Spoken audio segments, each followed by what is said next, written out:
Vamos a empezar entonces, les doy nuevamente las buenas tardes en nombre de la Universidad Santo Tomás y el Centro de Innovación y Desarrollo para Ovinos del Secano de la Universidad Santo Tomás que yo dirijo.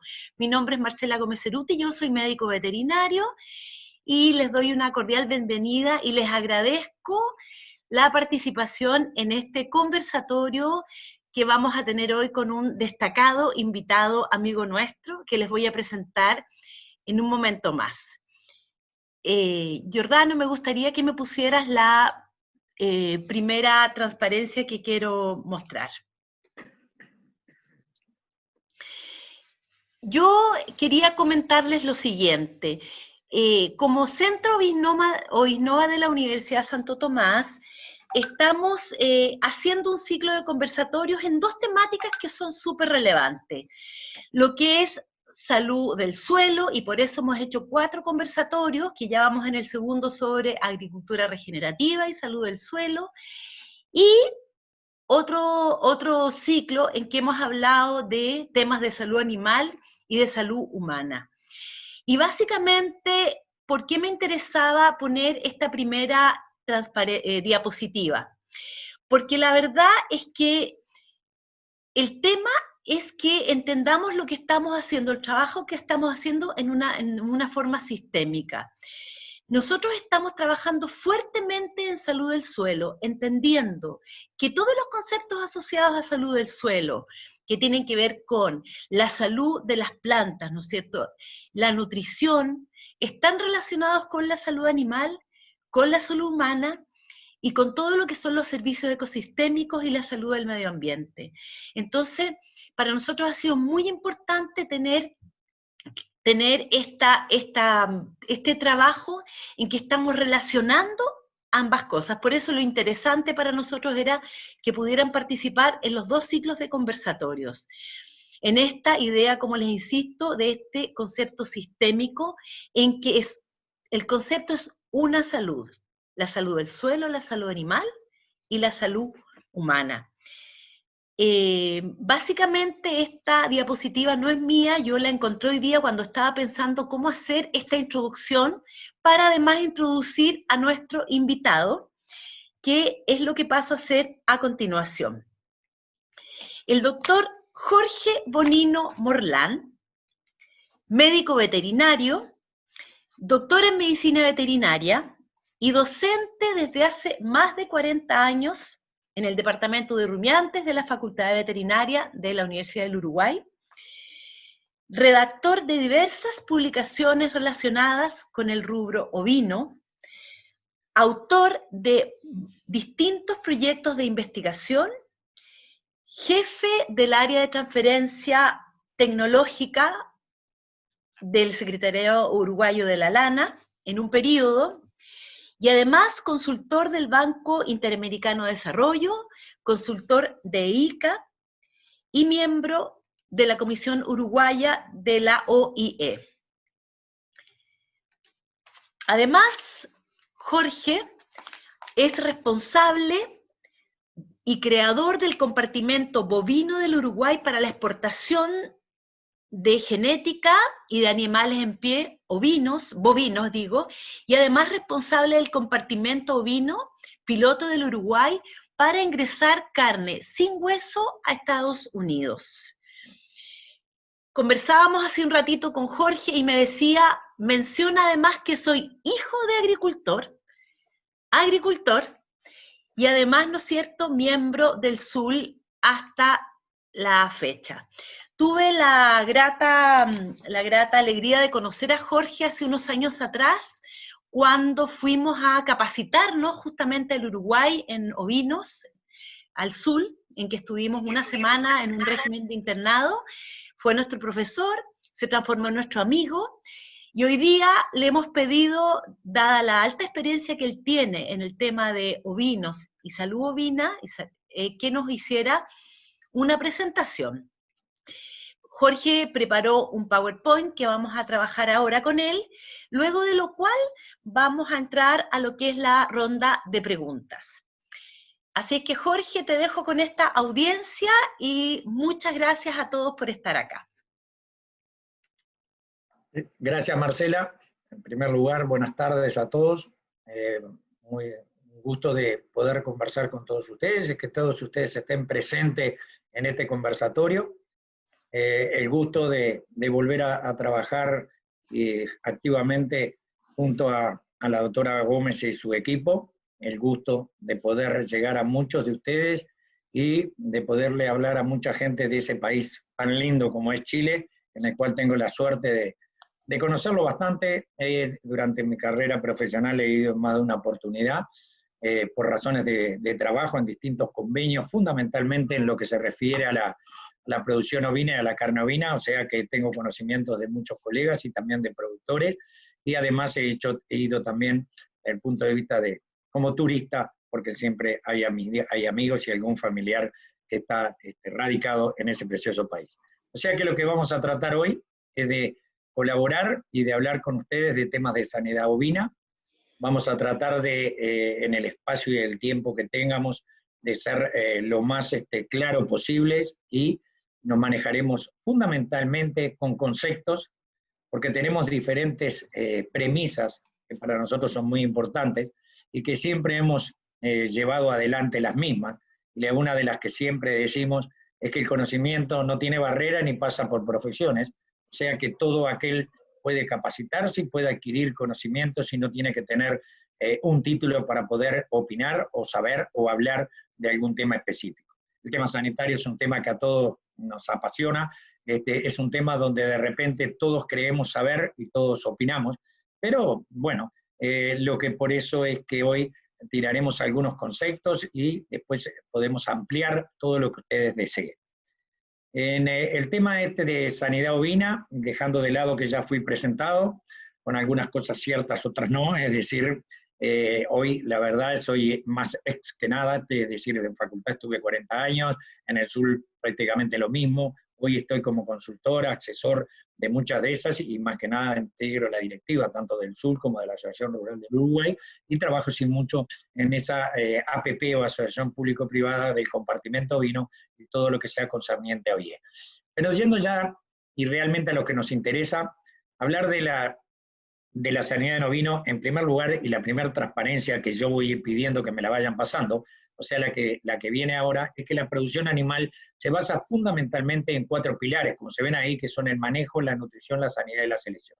Esos 4 pilares están totalmente interrelacionados en un sistema de producción y cualquier error o falla en alguno de ellos repercute en el objetivo final, que es tener buena productividad y por lo tanto el gran objetivo, guste o no nos guste, que es muy buenos ingresos económicos. Muchas veces decimos hago esto porque me gusta, pero en realidad me gusta, pero lo que más importante es que el fin es producir para tener ingresos económicos, mejorar la calidad de vida nuestra y de todos nuestros allegados. Entonces, esos pilares que ustedes ven son importantes. Si ustedes me dicen preferenciarlo, yo creo que los 4 son importantes, pero si yo tuviera que preferenciarlo, sin lugar a duda que es importantísimo todo el aspecto nutricional. Es la base del sistema de producción, una muy buena alimentación y una adecuada alimentación en cantidad y calidad para el objetivo productivo, para la especie o la raza en particular dentro de la especie que trabajemos, y además donde pasa a ser un factor clave la disponibilidad que nos permite las características del suelo. La otra pata, que lógicamente es importantísima, es la sanidad. Es decir, cualquier problema sanitario echa por tierra todo el esfuerzo, toda la dedicación o toda esa comida que disponemos para poder avanzar. Y evidentemente que lo que tenemos que evitar no solo es que se nos muera el animal, que se hace una pérdida total, sino que evitar que el mismo se afecte y que a veces son periodos que llamamos subclínicos o asintomáticos, que hoy con el tema de la pandemia lo oímos y lo oímos mucho, que es que el animal no manifiesta la enfermedad, pero ya tiene la patología cursando y ya su eficiencia no es la misma, y entonces lo que queremos que él esté en primer lugar con el bienestar animal, siempre se consideró y si lo consideramos muy importante, y que tenga no solo bienestar animal, sino que tenga su mayor capacidad productiva y que no sufra ninguna patología para la cual tenga como que apelar a tratamientos con el riesgo o los problemas de ir generando residuos en nuestros productos, o también provocar resistencia por el mal uso de los mismos. O sea que esto es un concepto clave y que lo vamos a manejar en la sanidad,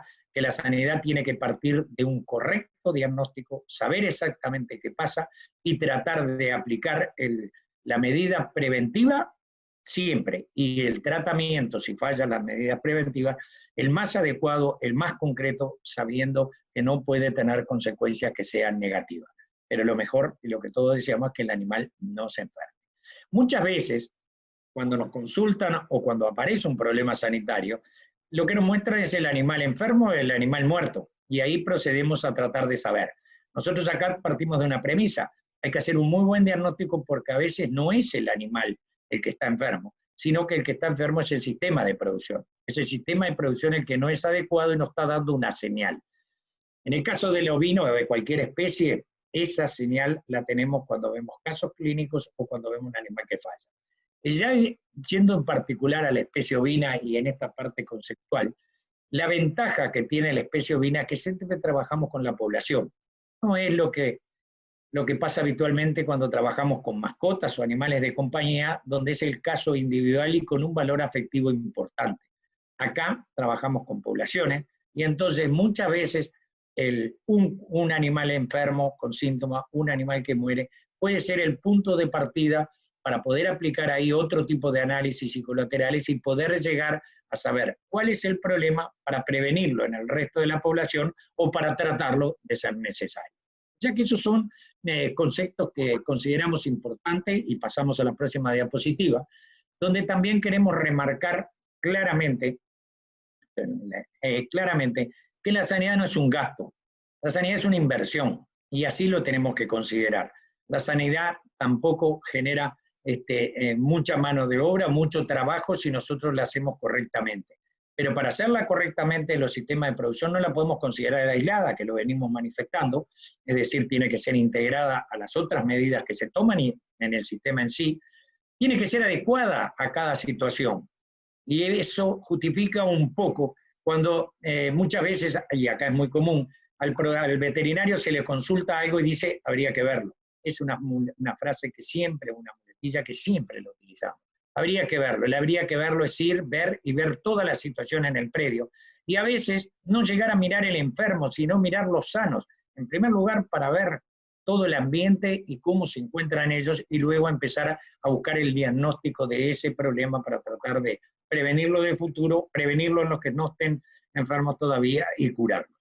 No va a haber nunca una receta. No hay receta, hay conceptos, que es lo que estoy tratando y lo que voy a tratar de comunicar hoy.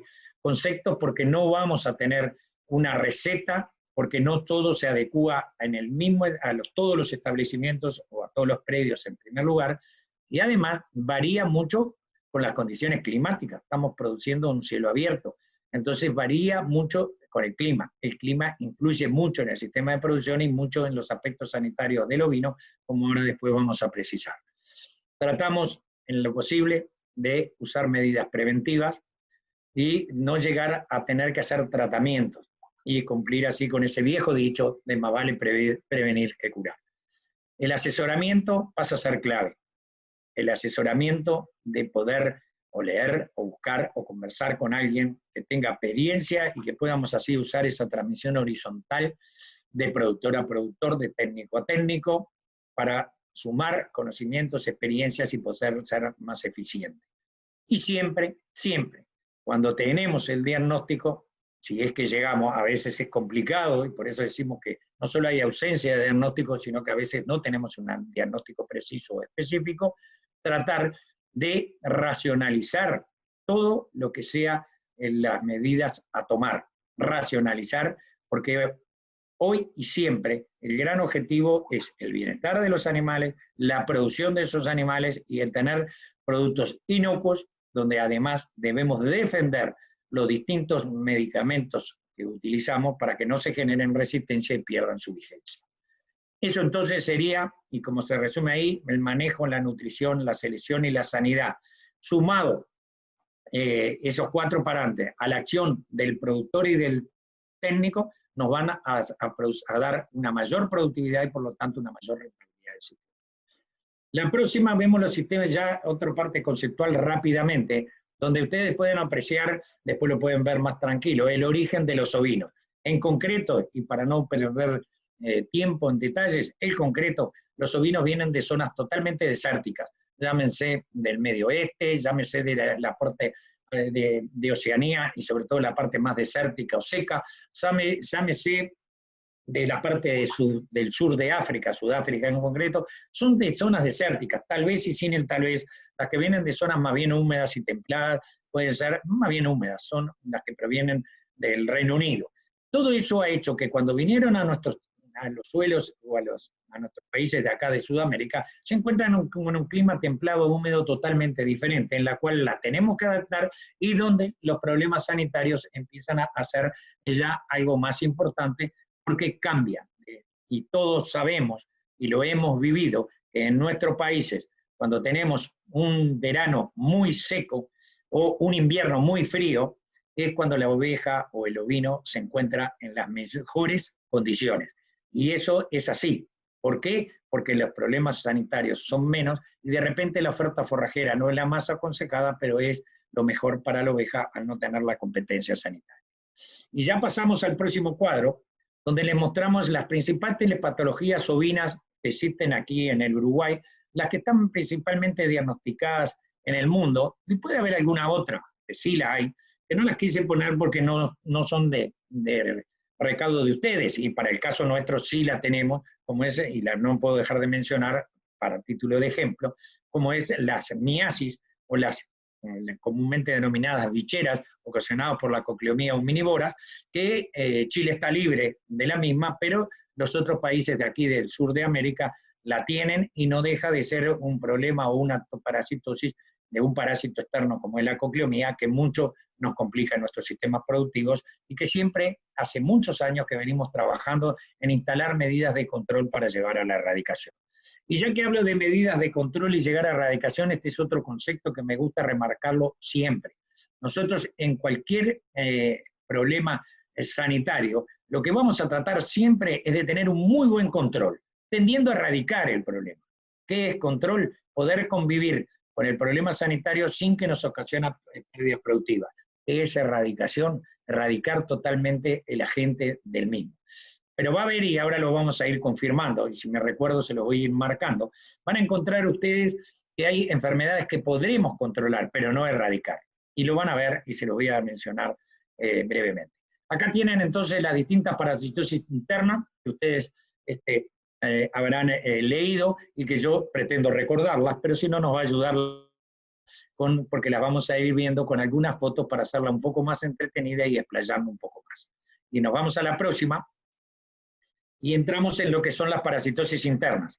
La parasitosis interna, sin duda, en nuestro país y en la mayoría de los países, es el principal problema que afecta a los ovinos. Estamos hablando de los endoparásitos.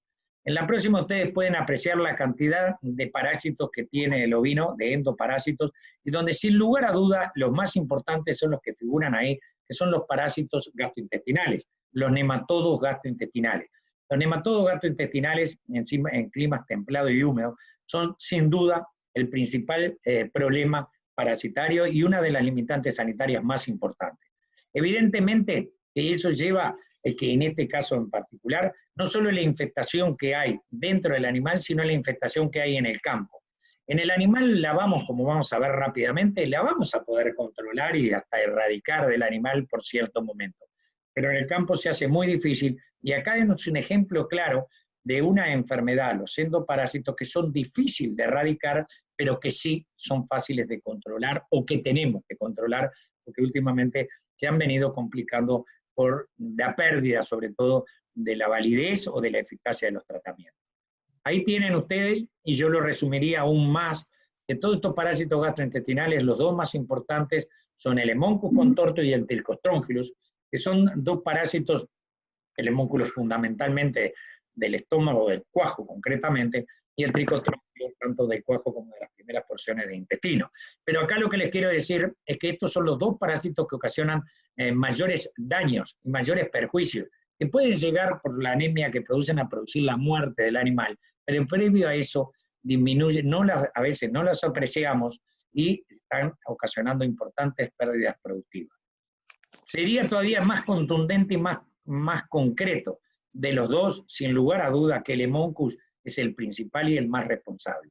Este Hemoncus tiene las características que se da sobre todo en climas templados y húmedos, tiene que haber, lo ideal es lluvia, humedad y calor, o sea que en seca o inviernos muy fríos es cuando disminuye, y acá esto se relaciona a lo que les había comentado anteriormente. Pasamos a la próxima. Siguiendo, acá tienen los principales síntomas de las parasitosis que yo les mencionaba, y de estos dos parásitos en particular, o los principales signos, que es la anemia, marcada anemia que se observa en los animales y ahí bien en la mucosa ocular, y después, fundamental en el caso del Hemoncus, patognomónico por decirlo de alguna manera, y en el caso del Trichostrongylos, que además de la anemia, hay diarrea, una diarrea típica, sobre todo en el invierno, pues es un parásito más de invierno, un parásito en invierno y sobre todo en las categorías más jóvenes, o sea, la recría. En la próxima van a poder observar, entonces, las distintas medidas de control, que acá están todas generalizadas, las cuales se pueden aplicar, muchas de esas son viables, otras están avanzando en estado de investigaciones y otras no son adecuadas. Como después ahora las voy a desglosar un poquito, pero ya les voy adelantando, que sin lugar a dudas la más común de todas, y ya observan la que viene, la más común, la de la próxima diapositiva, por favor, la más común de todas es el control en base a las drogas antihelmínticas, a las tomas, como decimos comúnmente, las dosificaciones, que esa es muy fácil, muy práctica de realizar, no tienen un alto costo, pero el uso indiscriminado de las mismas, y sin diagnóstico, ha ocasionado una limitante muy importante, y pasamos a la próxima, que es la resistencia antihelmíntica. ¿Qué es la resistencia antihelmíntica? La cual en muchísimos trabajos a nivel internacional, y de la cual hemos participado de muchos en nuestro país, es la habilidad que logran esos nematodes o lombrices, y me refiero fundamentalmente, son los que mencionaba antes, pero fundamentalmente Hemoncus y Trichostrongylos, que son las que más nos preocupan, que hacen que adquieren una resistencia a las drogas antihelmínticas, y entonces eso hace o que se precisen mayores dosis o que ya llegue a momentos en que por esa resistencia no sirven prácticamente para nada. Un solo ejemplo, en el caso de la ivermectina, una excelente droga, su uso indiscriminado en nuestro país la hace que prácticamente no tenga, en la mayoría de los predios, porque esto es un tema predial. Cuando hablamos de un tema predial, es un grado de resistencia. La ivermectina es la menos eficaz y en muchos lados su eficacia es cero.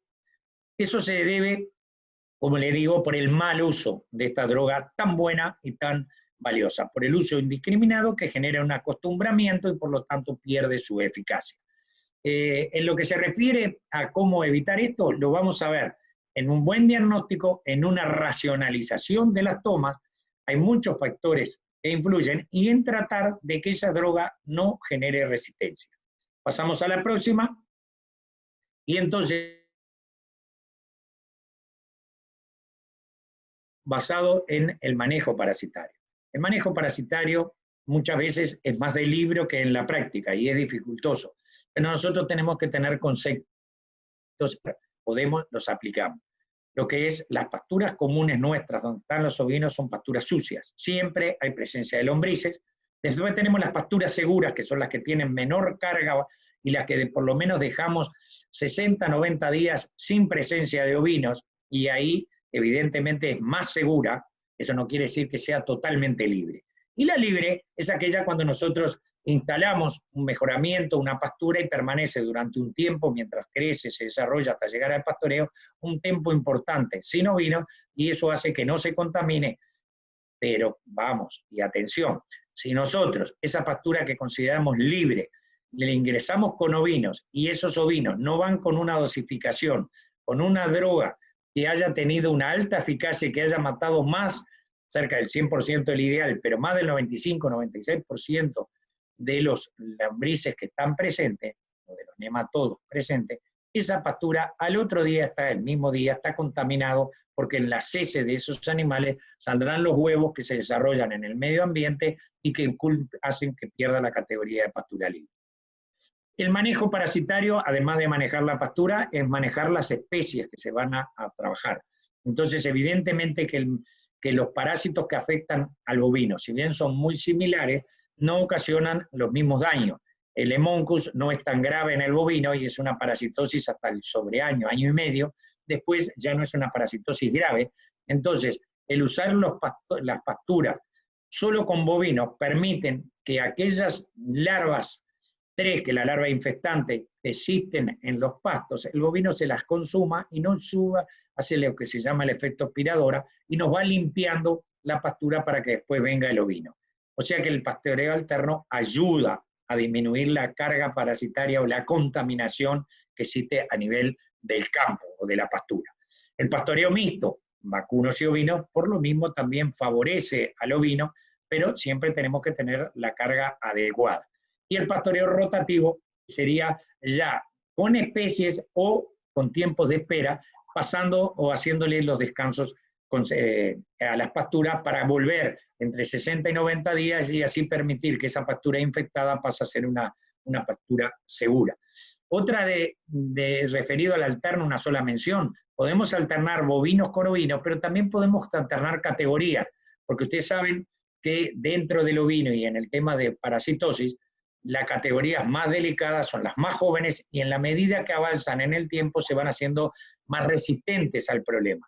Es decir, más afectado el cordero, la recría, la oveja de cría, la oveja fallada y por último el capón. Ese sería un orden y entonces nosotros podríamos aplicar que en un potrero, porque no lo podemos dejar vacío, donde va a ir la majada a parir y donde va a estar el cordero y su recría, como es la categoría más afectada, lo pastoreamos antes con capones y disminuimos así la contaminación. O sea que vimos control por altiambiético, vimos manejo parasitario y el otro punto importante, y en la próxima transparencia, es lo que es la resistencia genética, que acá en esta foto se ve, es decir, seleccionar animales que son resistentes a los parásitos y que eso se lo transfiere a su descendencia.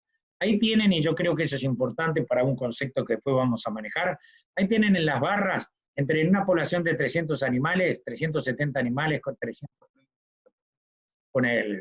vamos a ponernos los ojos, 310, con distinta hecha en el mismo momento, la misma alimentación, con la misma carga, están todos en el mismo lugar, ahí podemos apreciar claramente las diferencias que hay entre un animal y otro. Podemos pensar que aquellos que tienen menos carga son los más resistentes. Podemos pensar que los que tienen más carga, si producen igual, son los que se llaman los más resilientes.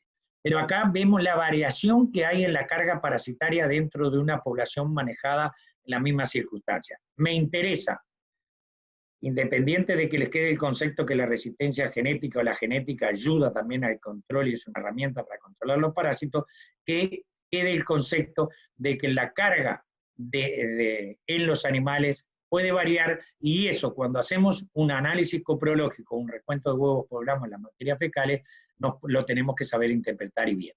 Pasamos a la que sigue, que son numerar otros medios de control.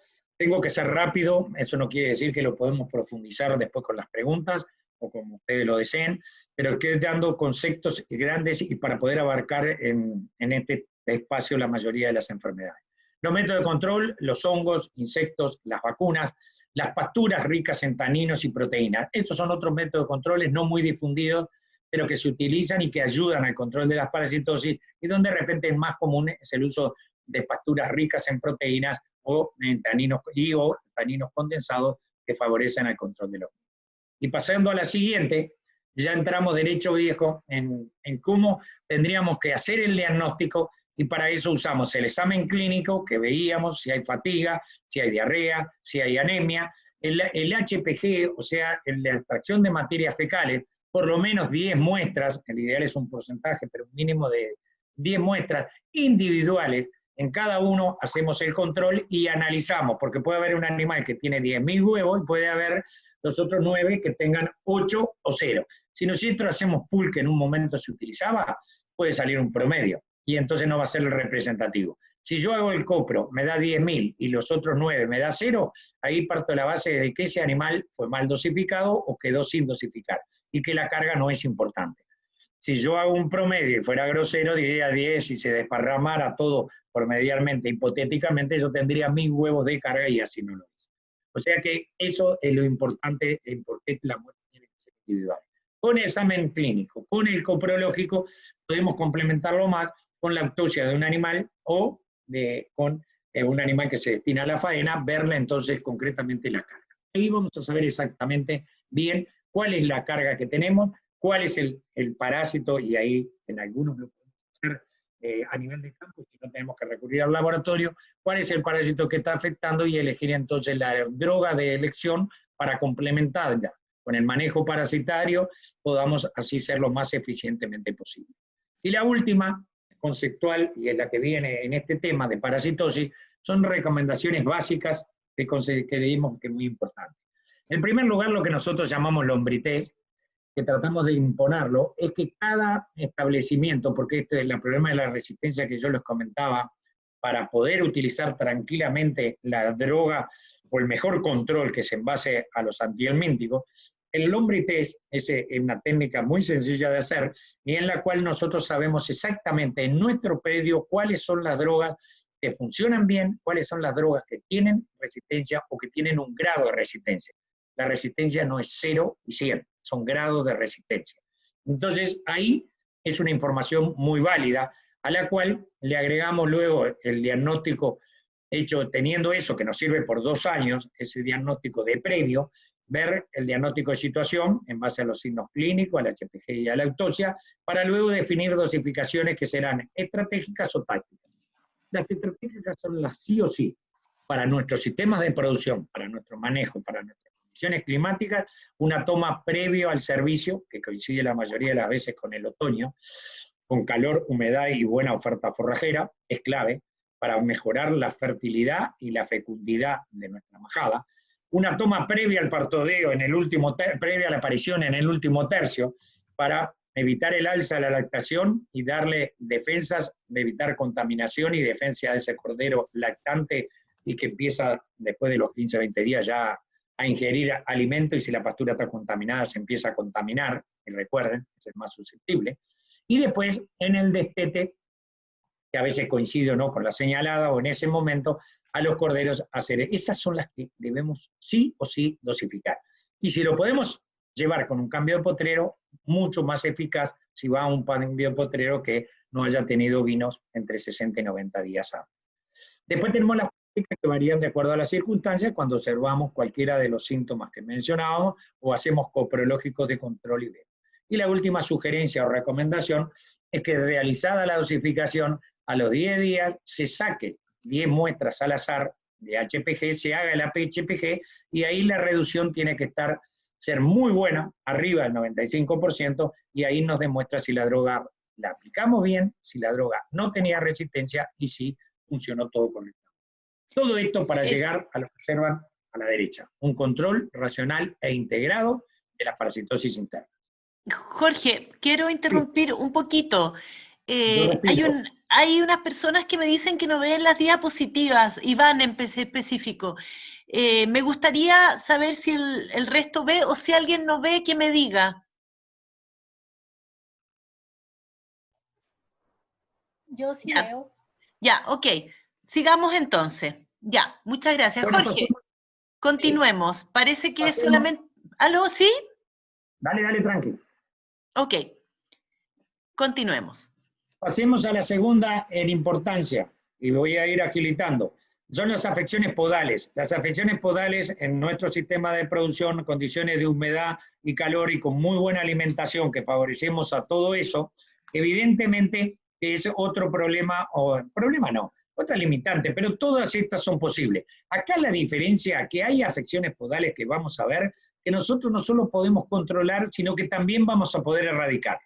No es lo que puede ocurrir o lo que pasa en el caso de las endoparásitos.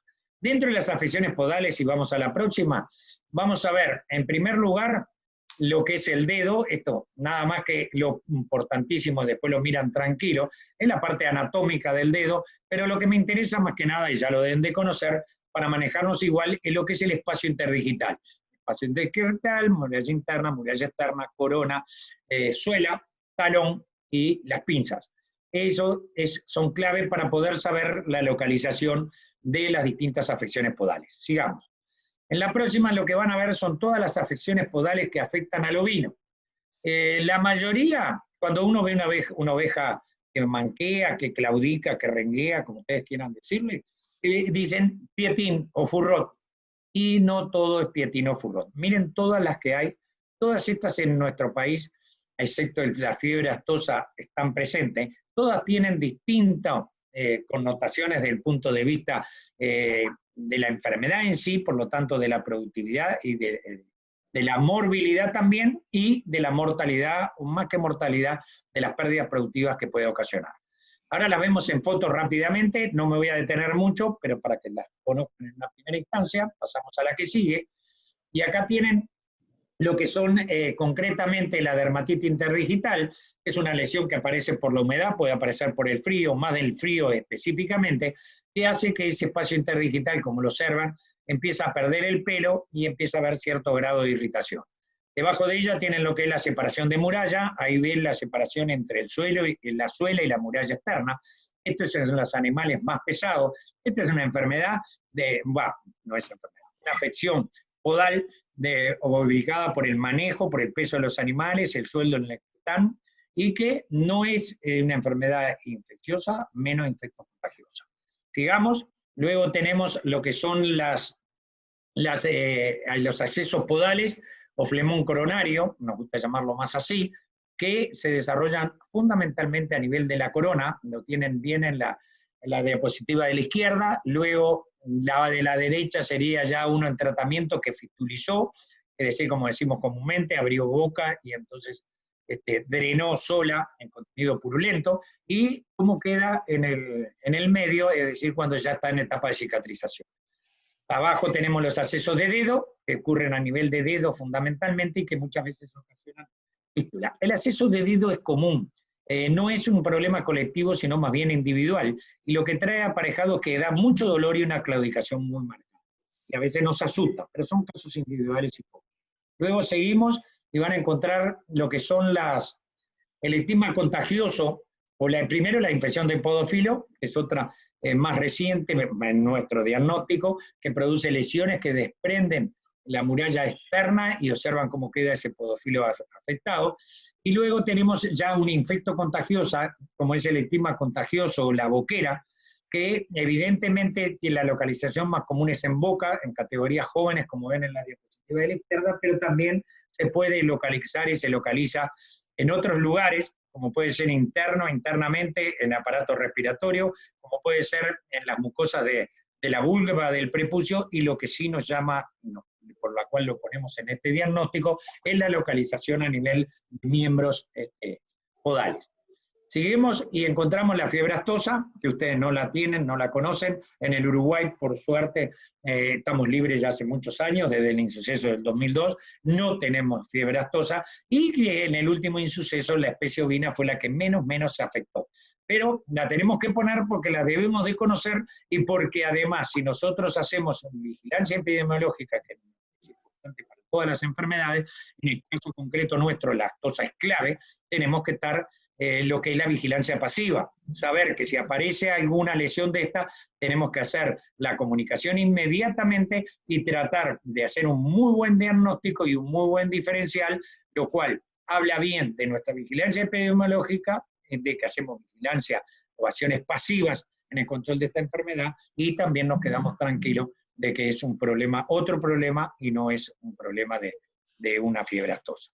La manquera postbaño es producida por una erisipelatriz, eso porque a veces se nombra así, y esto es muy común, que todos tienen su agente etiológico. La manquera postbaño, que es los baños que se contaminan, baños que se usan contra estos parásitos, se contaminan, y a los 4 o 5 días, y hasta los 10 o 15, empieza a aparecer, y esto en forma colectiva, claudicaciones a nivel de la majada por afecciones que ocurren tanto en miembros, fundamentalmente en miembros anteriores, pero también en miembros posteriores.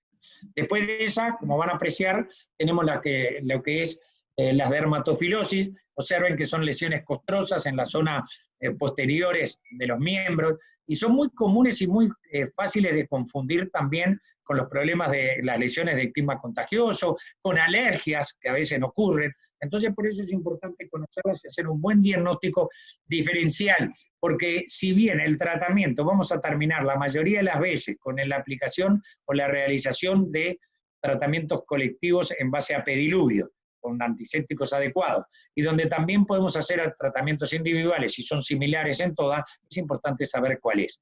Otra, para hacer precisamente el tratamiento más adecuado y el programa de control tendiendo a la erradicación más coherente. Luego tenemos afecciones traumáticas, que son las que se observan por debajo de ellas, ocasionados por distintas espinas, por lo que llamamos acá también lo que es la flechilla comúnmente, es decir, pasturas que se ponen dentro de la pezuña y ocasionan claudicación. Todo esto son claudicaciones.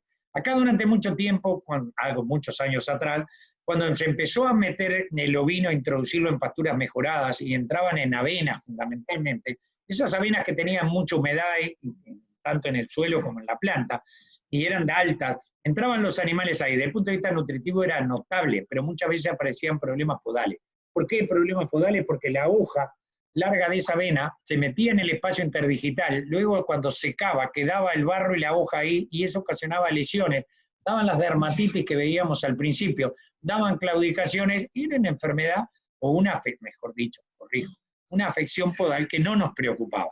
Pero si la misma humedad, y ahora lo vamos a ver, la misma humedad lo que estaba ocasionando era evidenciar problemas de pietín o de furrot, evidentemente que nos preocupaba y mucho más. Es decir, el signo era la claudicación, pero las afecciones eran distintas. Y pasamos a la que sigue, que es la última, y es donde me voy a detener un poquito más, que es el pietín.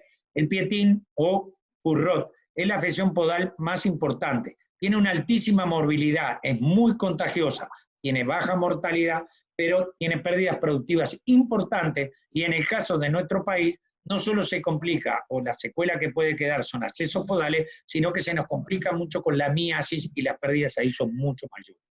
Es una enfermedad de portador. Tiene que haber un animal enfermo para que cuando se dan las condiciones de humedad y calor, como mencionaba, se afecte el contrario. Cuanto mayor sea la carga, más es el contagio, como cualquier enfermedad incontagiosa de alta morbilidad.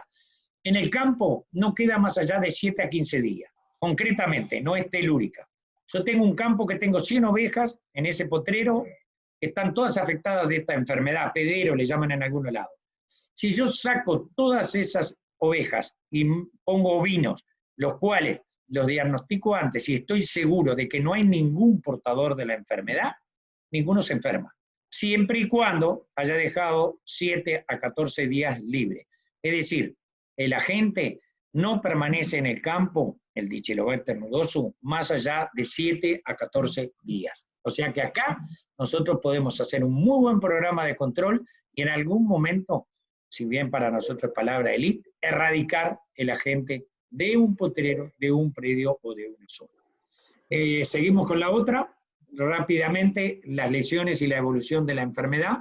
Ahí tienen lo que es un grado 0 o sano, es decir, cuando revisamos clínicamente, que no hay presencia, la presencia en espacio interdigital de pelo es notable, ahí es donde se inicia la enfermedad. El grado 1 es el animal que empieza a circular y hay una dermatitis marcada interdigital, sin ausencia de pelos, depilación, con eritema, de color rojizo. Ese es el 1, que pasa enseguida al grado 2, la próxima transparencia.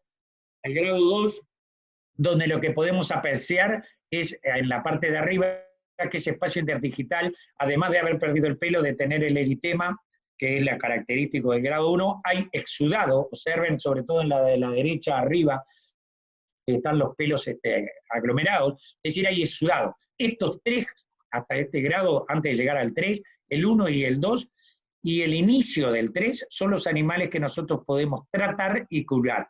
Todos son tratables, pero nosotros hasta el 3 podemos sugerir, 3 inicial podemos sugerir el tratamiento y después no. El grado 3 es exactamente la evolución del anterior, que empieza, como se ve más bien claro en la diapositiva abajo a la derecha, empieza a meterse en el estuche córneo a nivel de los talones y va hacia de adentro de la muralla interna hacia la muralla externa.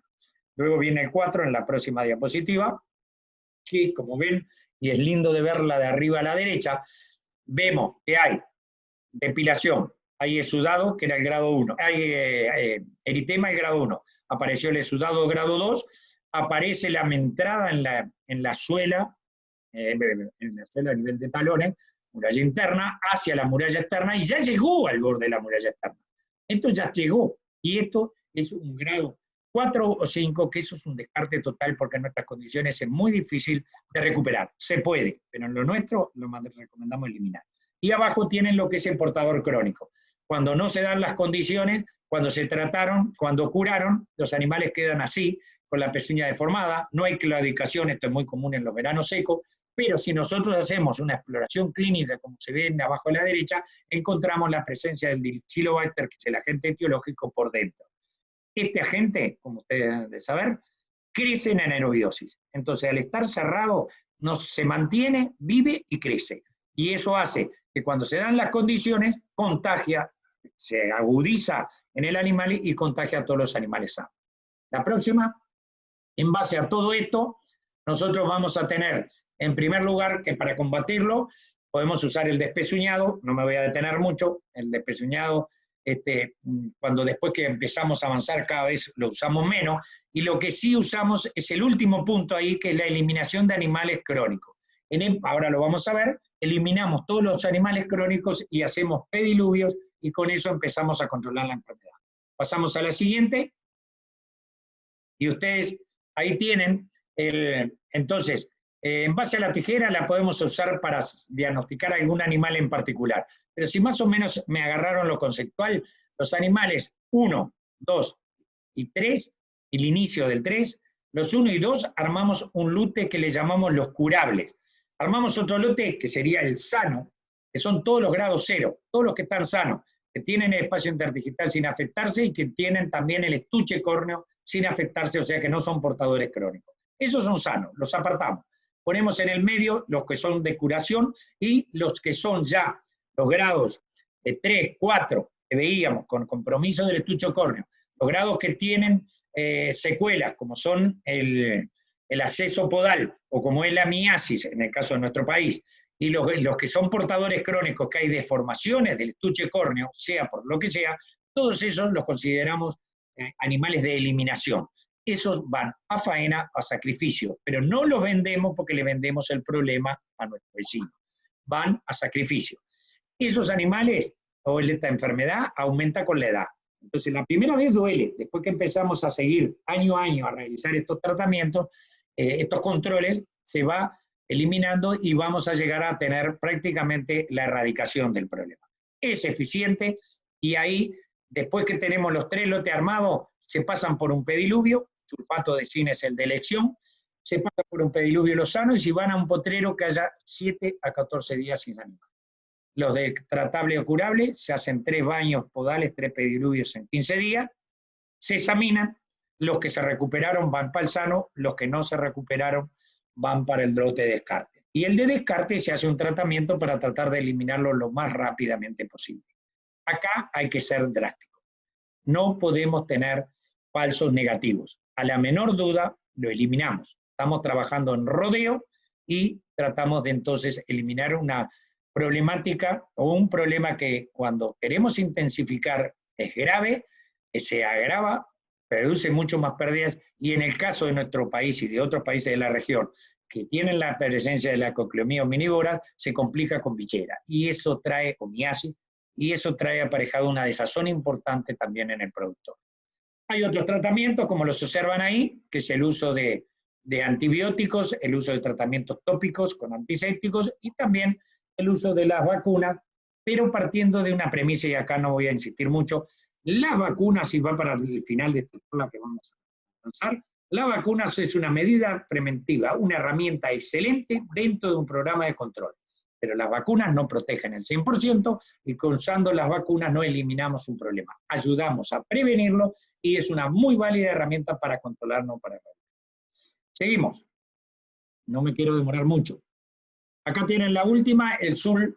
Hemos desarrollado en el SUL ya hace muchos años un plan de control y erradicación. Este está avalado, validado muchísimo y hay muchas, empezamos a nivel de planteles, hoy se ha generalizado mucho y como ven en hay una cabaña importante de nuestro país, ahí cuando hace la venta ve que dice certificado libre de pietín.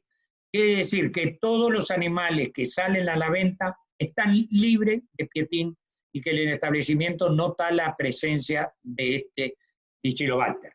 Eso no quiere decir que si lo compra una persona y lo lleva y lo introduce en su majada donde está lleno de pietín, él no se contagia.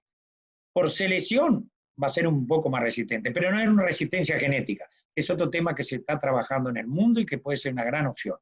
No es resistencia genética, es una resistencia lograda por la eliminación. La última que tenemos en esta es el resumen de lo que yo le hablaba, trabajar en el verano seco examinando todas las patas, o formar el grupo sano, baño y un potrero que esté 15 días libre, el grupo de curables o dudosos, donde despezuñamos y a los 3 hacemos 3 baños con 15 días de intervalo, en 15 días, 5 días de intervalo, y ahí examinamos y va para el grupo 1 o para el 3, que son los incurables o crónicos que lo eliminamos, y el eliminar es consumo, faena en frigorífico o consumo, lo que consigamos. Y luego tenemos que tener vigilancia en todo lo que sea ingresos y en el animal, porque en un verano seco, por más avesado que seamos, se nos puede escapar un 2-3% de positivos, que no los vimos, y que cuando se dan las condiciones son los primeros que enferman, que claudican, y los tenemos que sacar para que no difundan la enfermedad. Al próximo hacemos lo mismo, y 3 veranos donde tengamos 0, podemos certificar que ese predio está muy bien controlado. Terminamos con pietín, y ya me voy en la bajada, entrando al otro tema que serían los ectoparásitos. Pasamos a la siguiente. Rápidamente acá los 2 problemas, y no puse la bichera o las miasis, los 2 problemas más comunes son los piojos y la sarna. Algunos conceptos rápidamente, son enfermedades que muchas veces se tratan en conjunto, son totalmente distintas, lo único que tienen en conjunto es que son ectoparásitos y que producen prurito. Lo primero que solicitamos en esta enfermedad en nuestro país, que es de campaña, está bajo campaña oficial de declaración obligatoria, es que le avise a los servicios oficiales, no nos gusta denunciar, sino notificar a los servicios oficiales y a sus vecinos. Es importante concertar con los vecinos el tratamiento. Si son animales productores de lana, la esquila y sobre todo en el piojo es un muy buen tratamiento, porque se va gran cantidad de la infestación se va en la lana, y siempre el asesoramiento oficial o particular en ambas enfermedades para tener éxito. Pasamos a la próxima. El piojo del ovino no es igual al piojo del vacuno. El del ovino, el más importante, es la Damalinia ovis o masticador. Puede existir chupador, el nonatus es más común del bovino, o sea que son piojos diferentes. Primera cosa que no hay que equivocarnos. Al ser diferentes, los tratamientos son diferentes. Ahí tienen el ciclo, lo predispone, el diagnóstico, todo lo que comentamos, pero voy al tratamiento. Realizado el diagnóstico, donde nos asesoramos y estamos seguros, el diagnóstico, los tratamientos adecuados pueden ser los purón, cuando no tienen menos de 6 semanas de esquila, o sea, con 6 semanas de lana ya no funcionan los purón. Eso es aplicando el producto desde la nuca hasta la cola del animal, en el lomo. La balneación, pero tiene que ser hasta 180 días previo a la próxima esquila o posterior a la esquila, y esto fundamentalmente porque mucho nos preocupa y nos interesa para que no haya residuos en la lana. ¿Ah? O sea que por eso tiene ese plazo para realizarse, derramado de alto volumen, y no el uso de inyectables. ¿Por qué? Porque en los vacunos sí funcionan los inyectables, les recuerdo las ivermectinas concretamente, andan muy bien, pero en los vacunos el piojo es el Linonatus ovis chupador, entonces por la sangre se llega al remedio y actúa como tratamiento.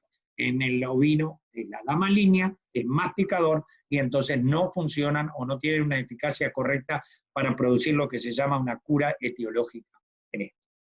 Pasamos a la sarna, que son fundamentalmente el Soroptis ovis, que es la sarna más importante, y si no la de Choriotis, que es secundaria, la sarna de las patas y de la bolsa escrotal. El ciclo es distinto, lo que tiene en común con la anterior es más que nada el prurito. Volvemos a todo lo mismo, y llegando al tratamiento, lo más adecuado acá sí es el uso de inyectables, y funcionan muy bien los inyectables en este caso. Y dentro de los inyectables, las avermectinas, donde sirve tanto las ivermectinas como las moxidectina o como la doramectina. Después tienen su tiempo de aplicación con ciertos intervalos, y eso hace que se pueda, si tratamos la totalidad de los animales, controlar rápidamente el problema y erradicarlo, pero siempre concertado con los vecinos. Y luego la balneación, que con los productos específicos antisárnicos funciona y funciona muy bien. Después ampliamos todo lo que ustedes quieran o deseen. Para entrar en enfermedades infecciosas, seguimos ahora la primera o la más importante para nosotros, la próxima, sin lugar a duda, que son las clostridiosis. La próxima. No nos vamos a detener en las clostridiosis, pásame, ahí tienen fotos de distintas, y solo decir las más comunes que existen en nuestro país. No nos detenemos porque sabemos que la próxima instancia de conversación va a ser con un experto reconocido que va a tratar este tema en específico, y no tengo la duda que lo va a hacer con mucho más capacidad y con mucho más profundidad de lo que podemos decir nosotros. O sea que de acá solo decir que tenemos la enterotoxemia, ¿verdad? Volví para atrás, ya te digo, la enterotoxemia, la mancha, el edema, hepatitis, tétano, y que lo más importante que es una enfermedad que se puede prevenir, que es una enfermedad de alta morbilidad, pero no es infectocontagiosa, no se contagia al de al lado, sino que tiene que haber una causa predisponente, y que en los sistemas intensivos, con muy buena alimentación, que es para producir fundamentalmente carne, el riñón piposo o la enterotoxemia pasa a ser una de las principales limitantes o enfermedades a considerar. La próxima es el carbunco. Nosotros tenemos una campaña oficial de que todos los reproductores que salen a venta tienen que tener la obligación de ser vacunados contra carbunco que se hace una sola vez al año en el periodo de diciembre normalmente, o previo a las ventas, porque su mayor prevalencia es en pleno verano o febrero. Como saben, es una enfermedad de potrero, individual, y que lo que tenemos que tratar es de evitar su diseminación, ¿tá? Pero no tiene una mayor significación en nuestro país, a no ser algo que es muy importante, que es una zoonosis, y una zoonosis importante, y por eso la tenemos bajo campaña o bajo atención. Seguimos el estigma contagioso, que yo ya les había mencionado como diferencial en podales. La categoría que más se afecta es el cordero joven. Esta enfermedad tiene la particularidad de que es altamente contagiosa, alta morbilidad, baja mortalidad. Tenemos medida de prevenirla, que es con vacuna, una vacuna que se hace por escarificación a partir de los 15 días, pues en el pliegue de la babilla. Si son animales adultos, se puede hacer también para que el cordero no se contagie al mamar. Si estamos hablando de una oveja parida, se puede hacer en la axila. Y el otro lugar que funciona muy bien y que lo ponemos ahí, porque es una experiencia que tuvimos que realizar y nos salió bien para adultos, es en la oreja, en el borde interior de la oreja. A los 10 días hay que agarrar animales de eso y observar de que tenga la costra. Ustedes saben que la evolución de esta enfermedad, del lugar donde sale es la inoculación, me están dando un algo, es el eritema, pápula, vesícula, pústula y la costra. Si ustedes quieren, rojizo, ampolla, pápula es una roncha, ampolla, en burdo, la pápula, la vesícula, que es una ampolla, y luego viene la costra, que es una casca, como decimos.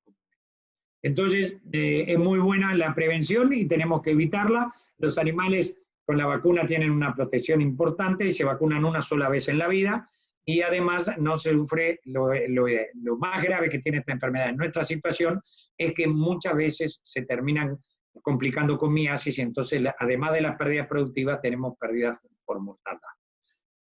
Seguimos, la queratoconjuntivitis, otra enfermedad infectocontagiosa, esta sí, infectocontagiosa, importante, a diferencia del bovino. Los agentes etiológicos de la queratoconjuntivitis del ovino son totalmente diferentes a los del bovino. A veces en sistemas de producción mixto se dan en el mismo momento, se piensa que se contagia de especie a especie, y no. La razón es que tienen las mismas causas predisponentes. Llámese calor con tierra, llámese polvo, llámese pasturas duras. Todo eso produce lesiones, y luego se multiplican estos gérmenes que están a nivel de ojo y ocasionan primero una queratoconjuntivitis que trae aparejado, en nuestro caso se nos complica con miasis, pero que tiene otra diferencia importante e interesante con el bovino. En el caso de los ovinos no queda una ceguera o una cicatriz como ocurre en el caso del bovino. Es decir, son enfermedades que pasan 15 días y se recuperan si no se complica con la miasis.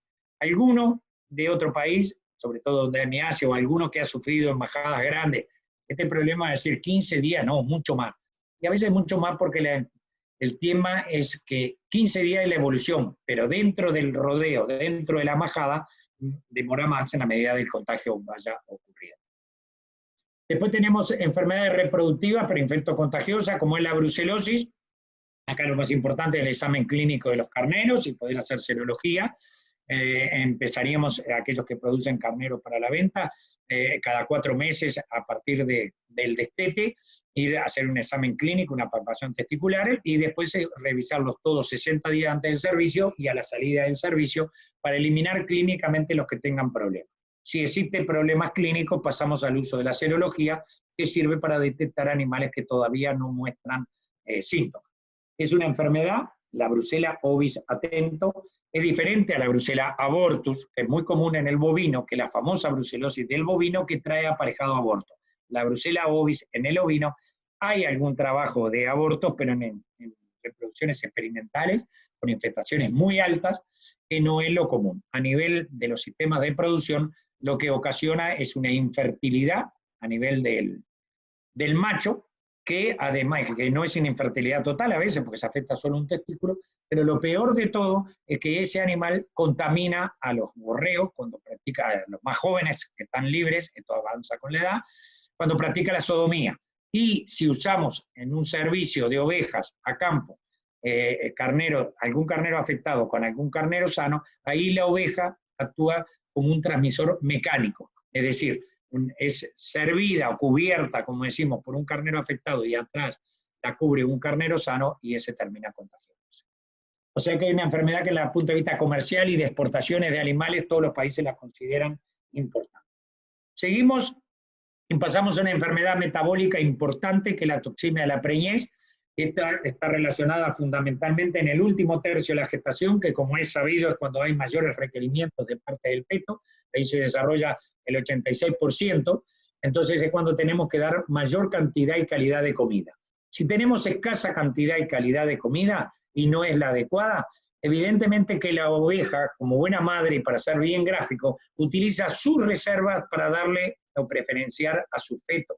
Si a su vez esa oveja tiene mellizos o trillizos, los requerimientos son mayores, y si no logra esa parte o requerimiento nutritivo de la alimentación, porque es escasa, es pobre o no es la adecuada, evidentemente que use sus reservas, y eso termina aparejando una hipoglucemia que se marca, la baja de la glucosa en sangre, y la presencia de acetonemias y de cuerpos cetónicos, y la eliminación de los mismos a nivel de la orina, que es cetonuria. Esos son los signos característicos de la evolución de esta enfermedad metabólica, enfermedad conocida también de los mellizos, y enfermedad basada fundamentalmente en errores de alimentación.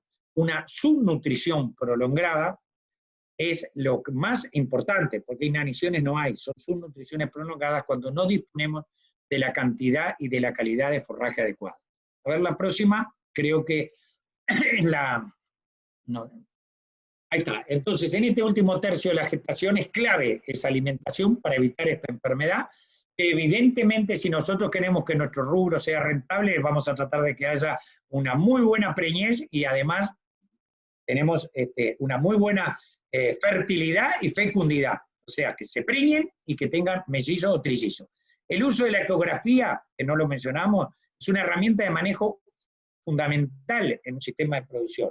Herramienta, ¿no? Que con eso solucionamos todo, porque ahí podemos estratificar antes del último, al sacar los carneros, a los 60 días sacados los carneros, se puede hacer una ecografía, una ultrasonografía o ecografía, y estratificar, eliminar o sacar de la mejor comida las que están vacías, preferenciar las que tienen mellizos, las que son más viejas, las que tienen peor estado corporal, y así estratificar la aparición, estratificar el último tercio y racionalizar el uso de los forrajes que tengan.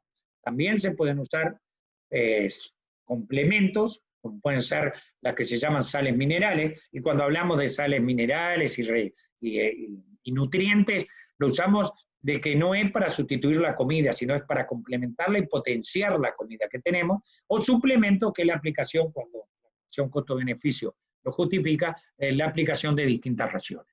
O sea que el último tercio de la gestación, que es lo que se viene ahora, Es importantísimo ya ir pensando en qué potrero va a ir a parir, en qué división va a ir a parir nuestra majada, dándole una buena ubicación, fácil de recorrer, fácil de controlar, sin mucho ruido, sin mucho estrés, con buenas aguadas, con buenos suelos, buenas comidas.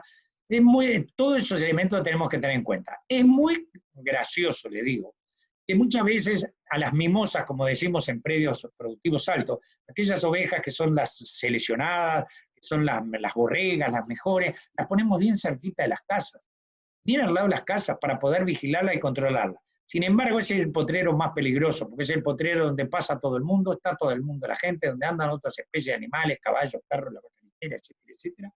Y es donde es el menos indicado para la aparición, a no ser por el cuidado. Yo a veces lo digo en broma, es como que una señora que estuviera esperando para tener familia en el sanatorio, la vayan a visitar con una murga de carnaval. Pero bueno, ahí se precisa tranquilidad, entonces la elección del potrero es el más aconsejado para que la oveja tenga todas las condiciones para tener un parto tranquilo y en esas primeras 24 horas haga todo el descenso de la leche y el cuidado de su hija. Cantidad y calidad de alimento basado fundamentalmente en energía, si no lo suplementaremos, una buena toma, una buena vacuna de clostridiosis, lo van a ver la próxima semana la importancia que tiene, estamos mejorando comida, entonces aparece la enfermedad de la abundancia o la enterotoxemia, un examen de podales, que no tengamos afecciones y fundamentalmente pediluvio, pietín, usar pediluvio, libre de ectoparásitos, examinar las ubres, ya la podemos hacer antes, que estén bien las ubres cuando empiezan a bajar la leche, para que si tiene más de un cordero pueda alimentarlos perfectamente bien a los dos, y bueno, y el suplemento complemento que les mencionaba. Seguimos, y ya estamos terminando, y les voy a dar como conclusiones. En primer lugar, la primera conclusión, que cuando hablo, y ustedes habrán visto que hablo de ovinos y no de lanares, en nuestro país estaba deformado eso mucho tiempo. ¿Por qué? Porque la producción más importante que tenía en el ovino, hasta yo diría en nuestro país, por lo menos hasta la década del 90, era la producción de lana. Entonces nosotros teníamos razas laneras y doble propósito buscando producir lana.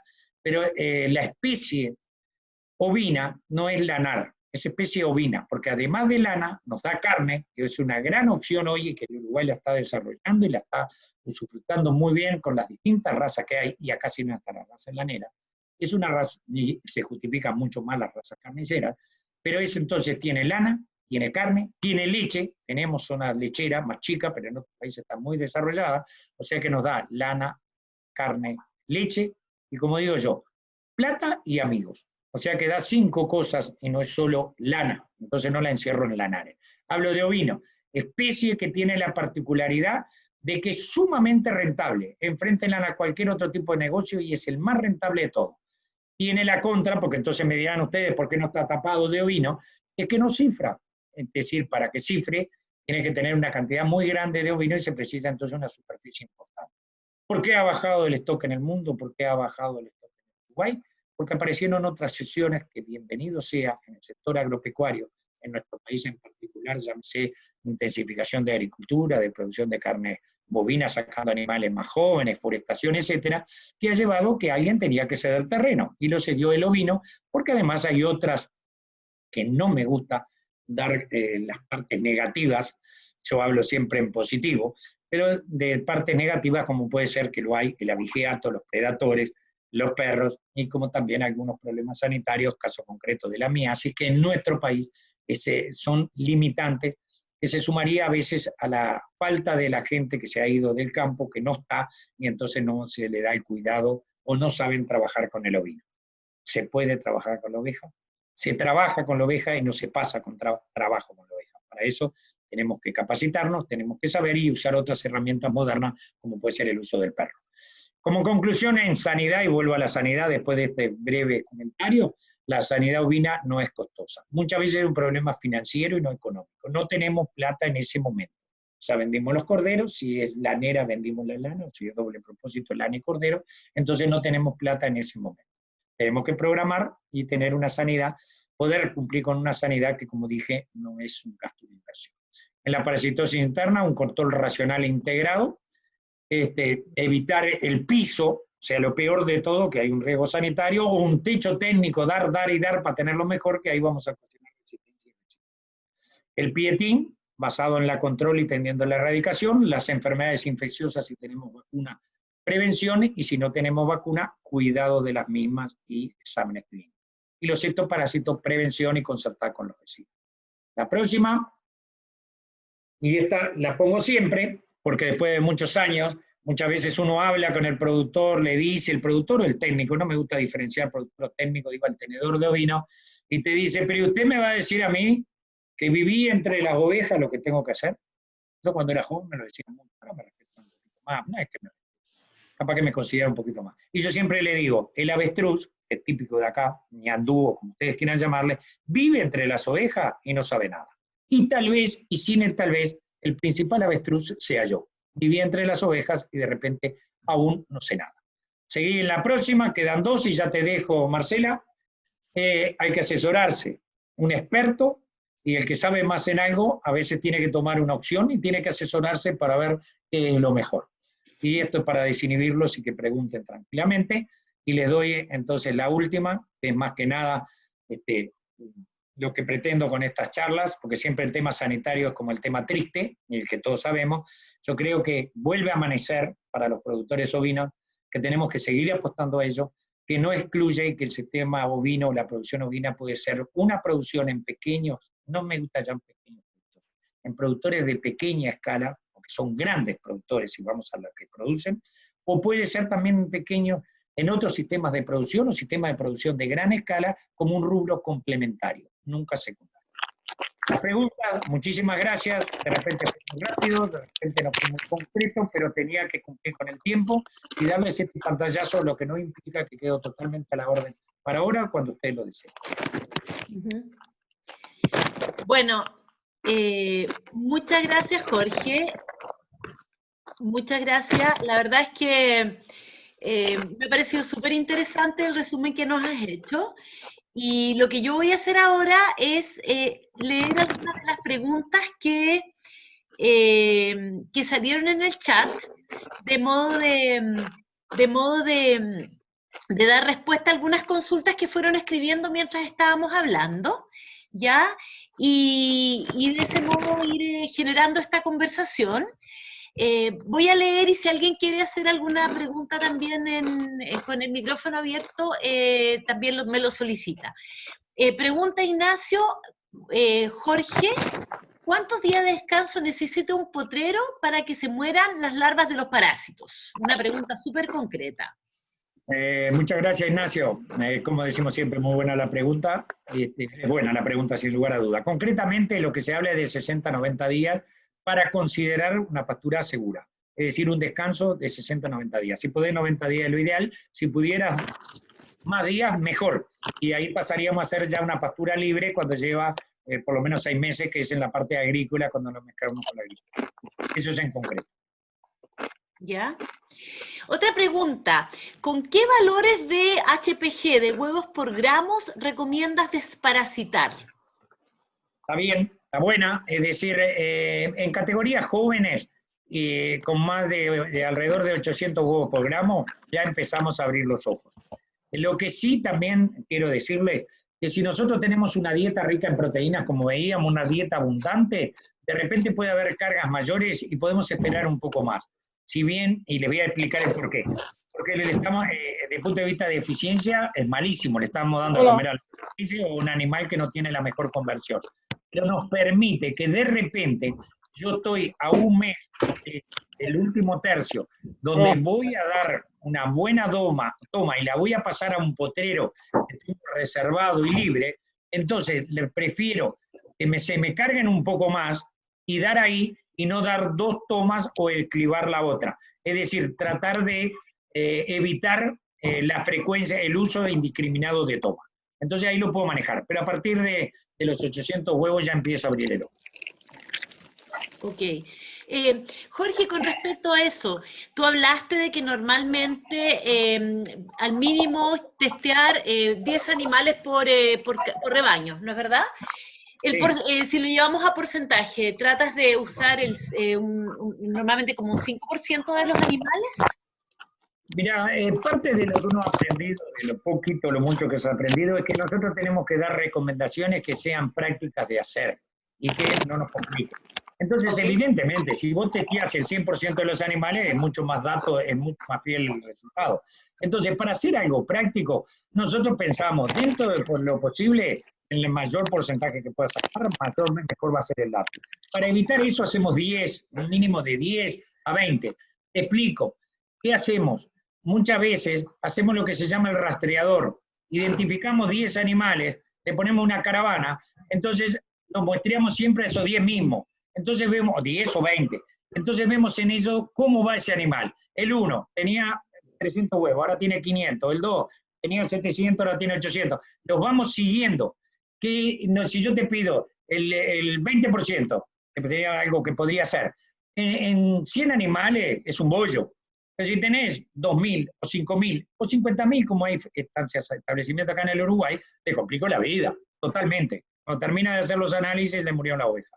Entonces, le hago eso, que haya rastreadores y que siga siempre lo mismo. Y esos 15 ya te dan la idea. Y hay bastante correlación en algunos estudios rápidamente que hemos hecho con el colegio.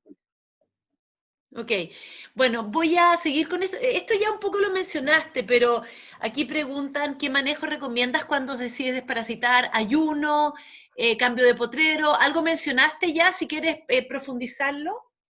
Sí, el ayuno, yo te voy a decir una cosa, el ayuno en algunas drogas es importante, sobre todo en los benzimidazoles, y cuando hay problemas de resistencia son más eficaces. El ayuno antiguamente era muy importante porque teníamos, cuando se usaban las fenotiacinas, por ejemplo, eran mucho más eficaces si el animal estaba ayunado, era mejor la eficacia del producto. Nosotros ahora cambiamos, y te vuelvo a repetir, para tratar de ser amigables con los que tienen las ovejas, por llamarlo de alguna manera, nosotros le decimos que haga lo que toda la vida hizo, cierre las ovejas de tarde, ahí le da la toma, en vez de dejarlas toda la noche para que hagan el ayuno y le da la toma el otro día de mañana. Se la da de tarde y al otro día de mañana las larga. Con eso, ¿qué logramos? Que las drogas más usadas, las más modernas de ahora, es la droga a las 8 o 12 horas es cuando tienen la mayor eliminación de huevos. Entonces los huevos que están presentes en el animal los eliminan en los bretes y disminuyen la contaminación de la pastura donde van. Evidentemente que esto no es 100%, pero esto ayuda. Con esto solo no arreglamos, pero bajamos en algo la contaminación. Y yo si la tengo 3 días encerrada no va a decir que si van al potrero nunca lo van a infectar. Siempre algo van a llevar, pero minimizamos el riesgo. Concretamente, Voy a encierre de pedir, tarde. dice, hay alguien que tiene un micrófono encendido y que se escucha mucho ruido. Le pediría, por favor, que los mantengan apagados. ¿Ya? Gracias. A ver,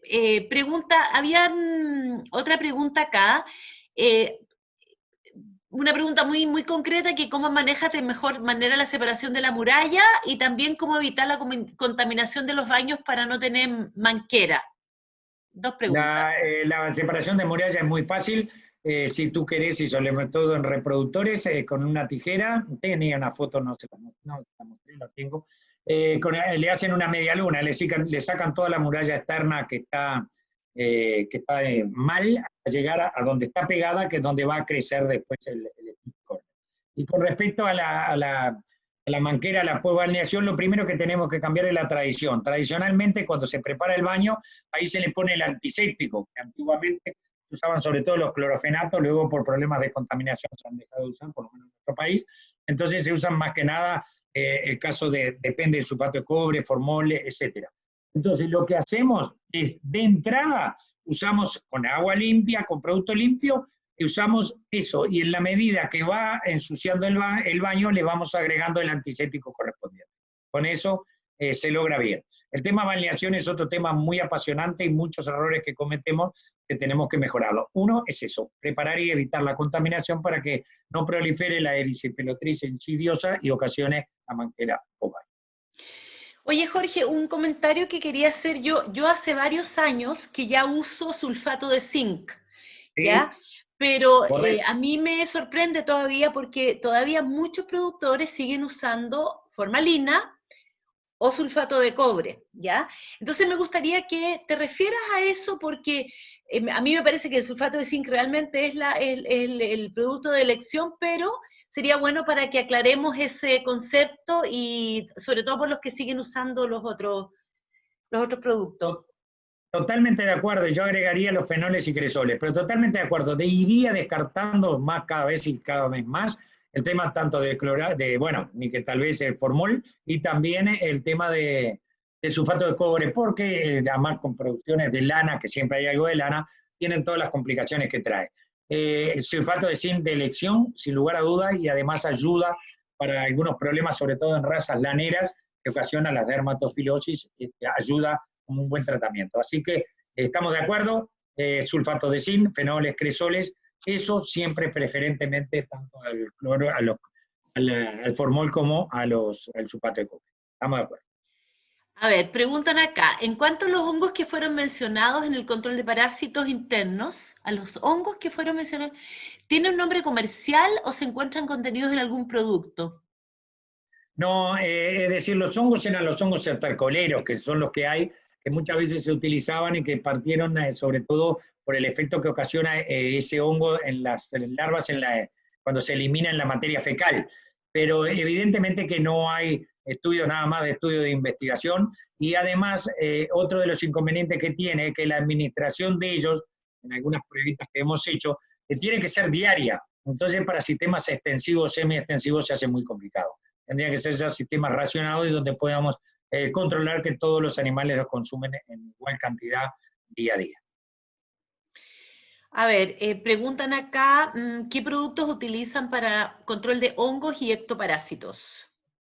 Para preguntando productos comerciales. Bueno, para control de hongos, supongo hongos de la lana, sin lugar a duda que el sulfato de zinc, baños con sulfato de zinc, pero en la proporción de 225 gramos cada 500 litros de agua, eso es lo que anda mejor, sin duda. Y para la otra pregunta era hongos y...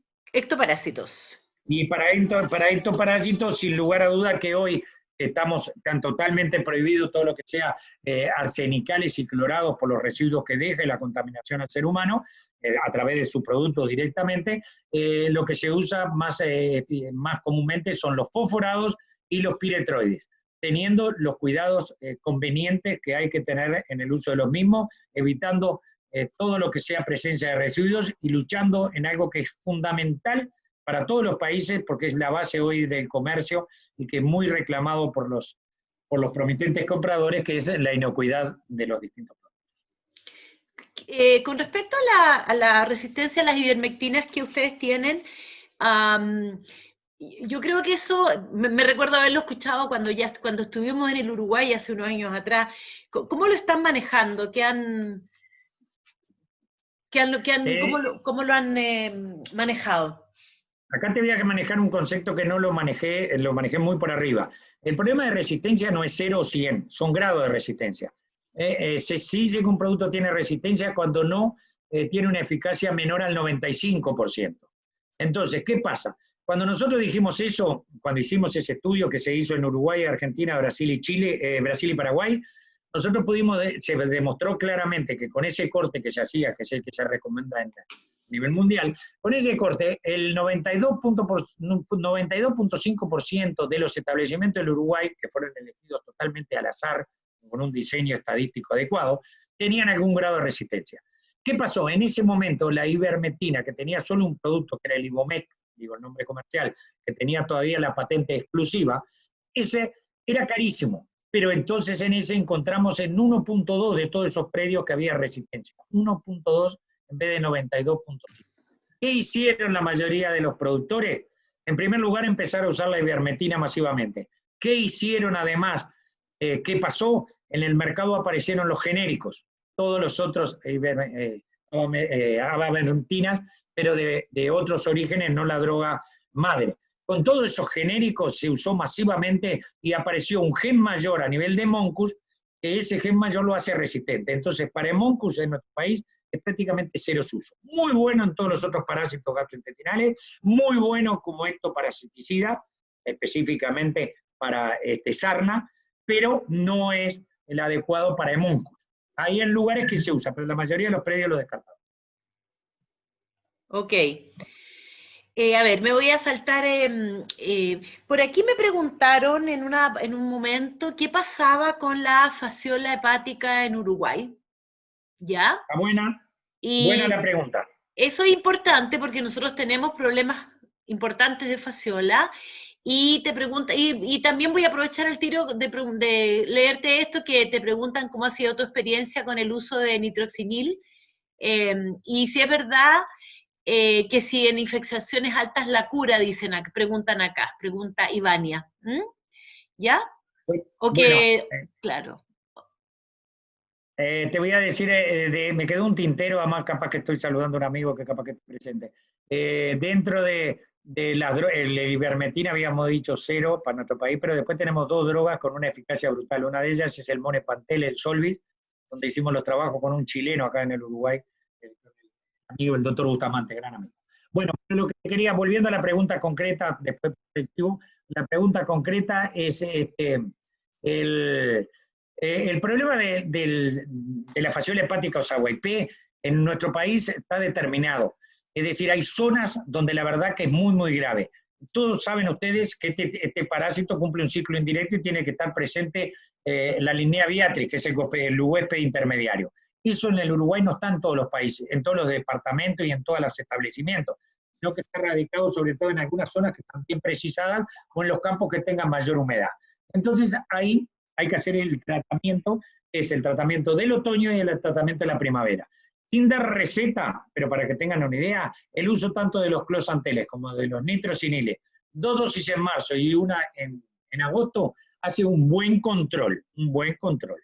O la inversa, 2 en la primavera y una en el otoño. Ahí cortamos los picos más importantes del otoño y de la primavera con esas dosificaciones previas a ese momento. Y cuando el problema existe en el predio y lo diagnosticamos, pasa a ser la principal limitante sanitaria y el principal problema parasitario. Es gravísimo, pero tiene que estar presente en la línea. En el caso del ovino, pasa una cosa. En primer lugar, en el ovino lo que afecta más son las larvas inmaduras. Entonces tenemos que usar productos que funcionen bien contra las inmaduras. Y ahí tal vez el de elección sea la rafosanida. Pero hay otra cosa. En el ovino normalmente se afecta menos. ¿Saben cuándo se afecta en el ovino? ¿Y cuándo la encontramos cuando no es común de verla en un predio, en un potrero, en un establecimiento?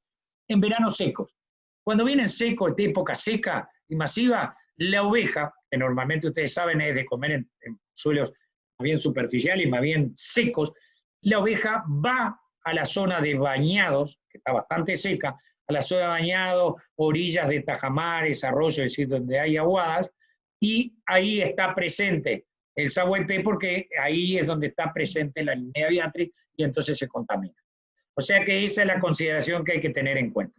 Muy fácil de diagnosticar, ustedes echan animales dosificados, lo que llaman también rastreadores, echan animales dosificados con una rafoxanida, por ejemplo, lo echan un triclavendazol que funciona muy bien, pero más que la rafoxanida todavía, lo echan en esos potreros que queremos saber si hay presencia o no, y luego hacen autopsia de alguno de ellos y van a encontrar si lo hay o no lo hay. Y ahí pueden saber. Cuando hay infestación en el ovino, a la autopsia van a encontrar el hígado con una hepatomegalia impresionante y una gran cantidad de pequeños hilitos blancos que es la larva inmadura, a diferencia del vacuno que uno abre un hígado y encuentra no solo las lesiones crónicas que puede haber, sino en vesícula biliar y canalículo, la típica función. Yo creo que aquí Ivania preguntaba por el tema del nitroxinilo, que básicamente ha sucedido, ¿no es cierto?, que cuando los hígados están muy dañados, efectivamente la gran mortalidad digamos, de la fasciola te puede provocar la muerte, digamos, pero no es el producto en sí, que eso es que bueno que lo aclares. Totalmente de acuerdo, y lo mismo ocurre con los gastrointestinales. Es decir, cuando está muy afectado el animal, evidentemente que el producto que mejor anda, que es el que, entre comillas, es más tóxico, entre comillas, es el más eficiente, ocasiona la muerte. Es común, bien decís tú, cuando hay afecciones hepáticas por cualquier motivo, evidentemente que es mayor el riesgo y puede haber mortandad.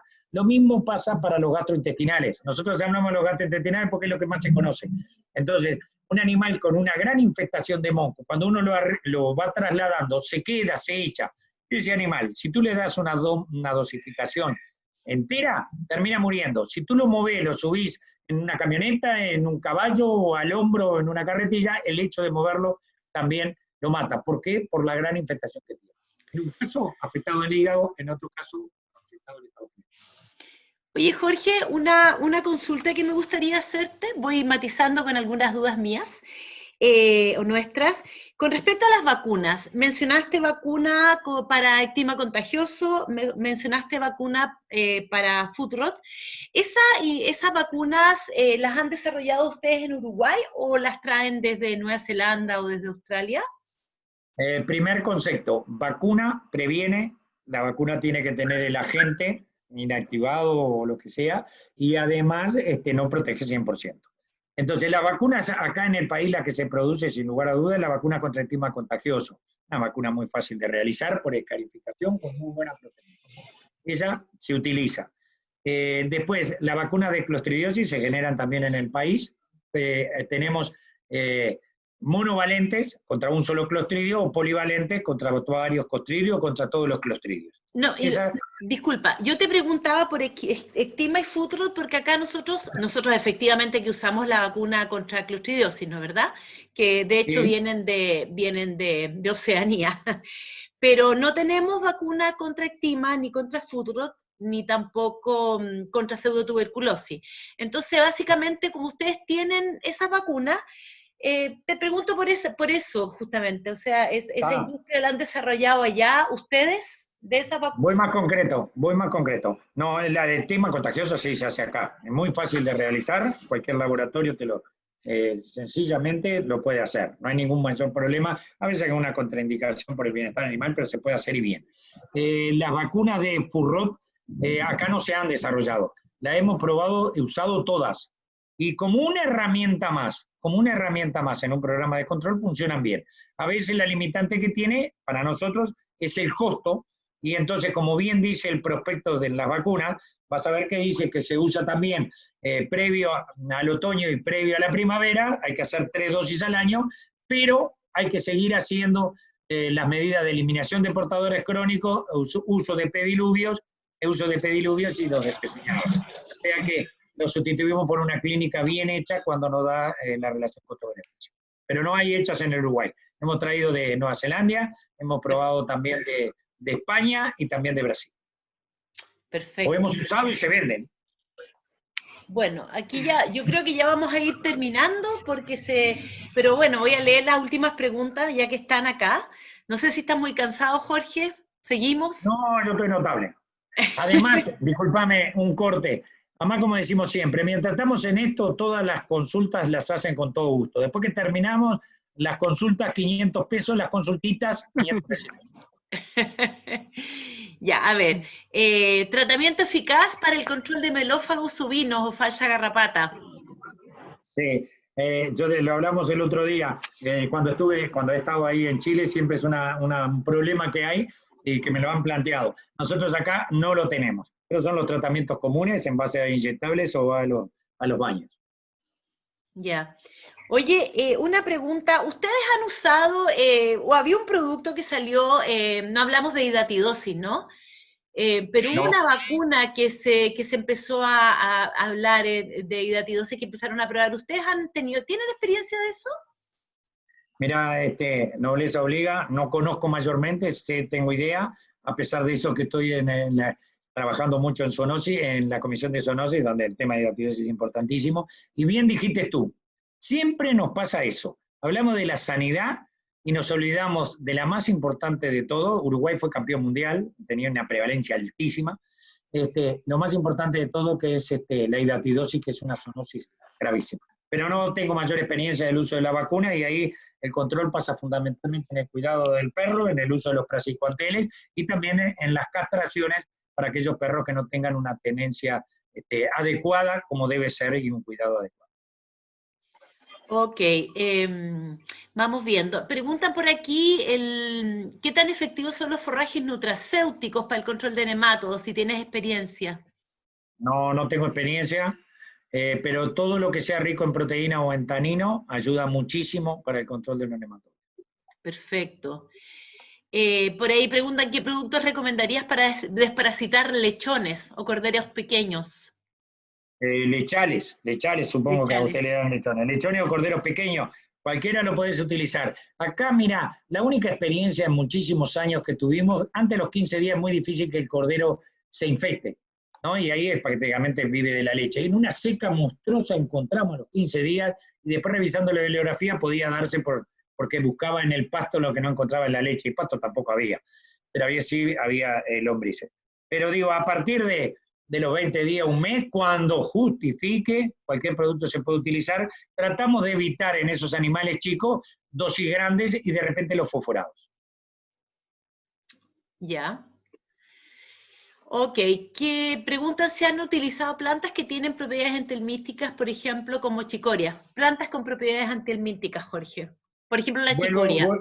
Vuelvo a repetir, en general, plantas ricas en proteína, o en taninos, y ahí se ha usado, viste, sobre todo el Lotus Rincón y otros tipos de pasturas, sobre todo Lotus, por esos contenidos, funcionan y funcionan bien. Después, o sea que esta planta que me decías que es rica en proteína, funciona perfectamente, tiene su efecto. No la usamos como única en el control.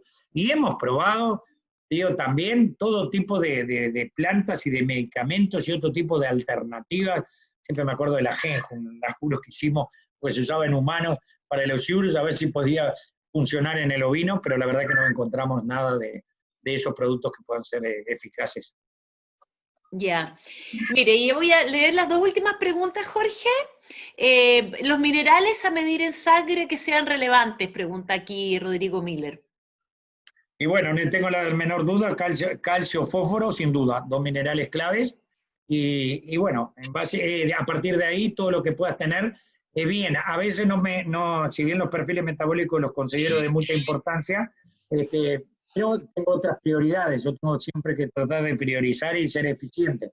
Entonces, de repente, con calcio y fósforo ya me manejo en los dos más claves de los minerales. ¿Por qué? Porque los otros son trazas, y cuando yo tengo que ir a darle o a suplementar, si diagnostico una carencia, termino usando complejos minerales donde están todos los otros presentes. Entonces, a no ser si tuviera una sintomatología clara y típica de algún mineral, ahí, si no tengo sospecha, me preocupo sobre todo calcio y fósforo. Ok, y por aquí preguntan, ¿es común la neumonía en ovinos? ¿Usan vacunas contra neumonía? Mirá, tenemos la vacunas contra neumonía, nosotros le llamamos las pasterelosis. En un momento se usaron, yo vuelvo a lo mismo, priorizo, yo creo que es mucho más importante como vacuna en esa parte las clostridiosis. Hay gente a veces que no vacuna contra clostridiosis y usaba la de pasterelosis. En el ovino la fiebre del embarque no ocurre, pero sabido es que cualquier cambio climático o estrés hace complicaciones pulmonares y aparece algún caso de neumonía. No es lo más común de las enfermedades, mucho más común la clostridiosis. O sea que preferencia a la clostridiosis, la vacuna pastorela acá, o de contra neumonía, es una vacuna relativamente cara, por decir algo, y entonces a veces no sobrecargo para preferenciar. Poco guiso y bien cocido, como decimos acá en el Uruguay, y entonces de repente no es del dar por dar, que al final no se da nada. Entonces más bien apuntar el foco en lo más importante. Con eso defendemos los productos y más que nada la inocuidad de los productos. Y ahí lo último que tengo escrito acá en el chat, que lo pone Alejandro Dizzi, es si tienen ustedes problemas de deficiencia de selenio allá. Selenio.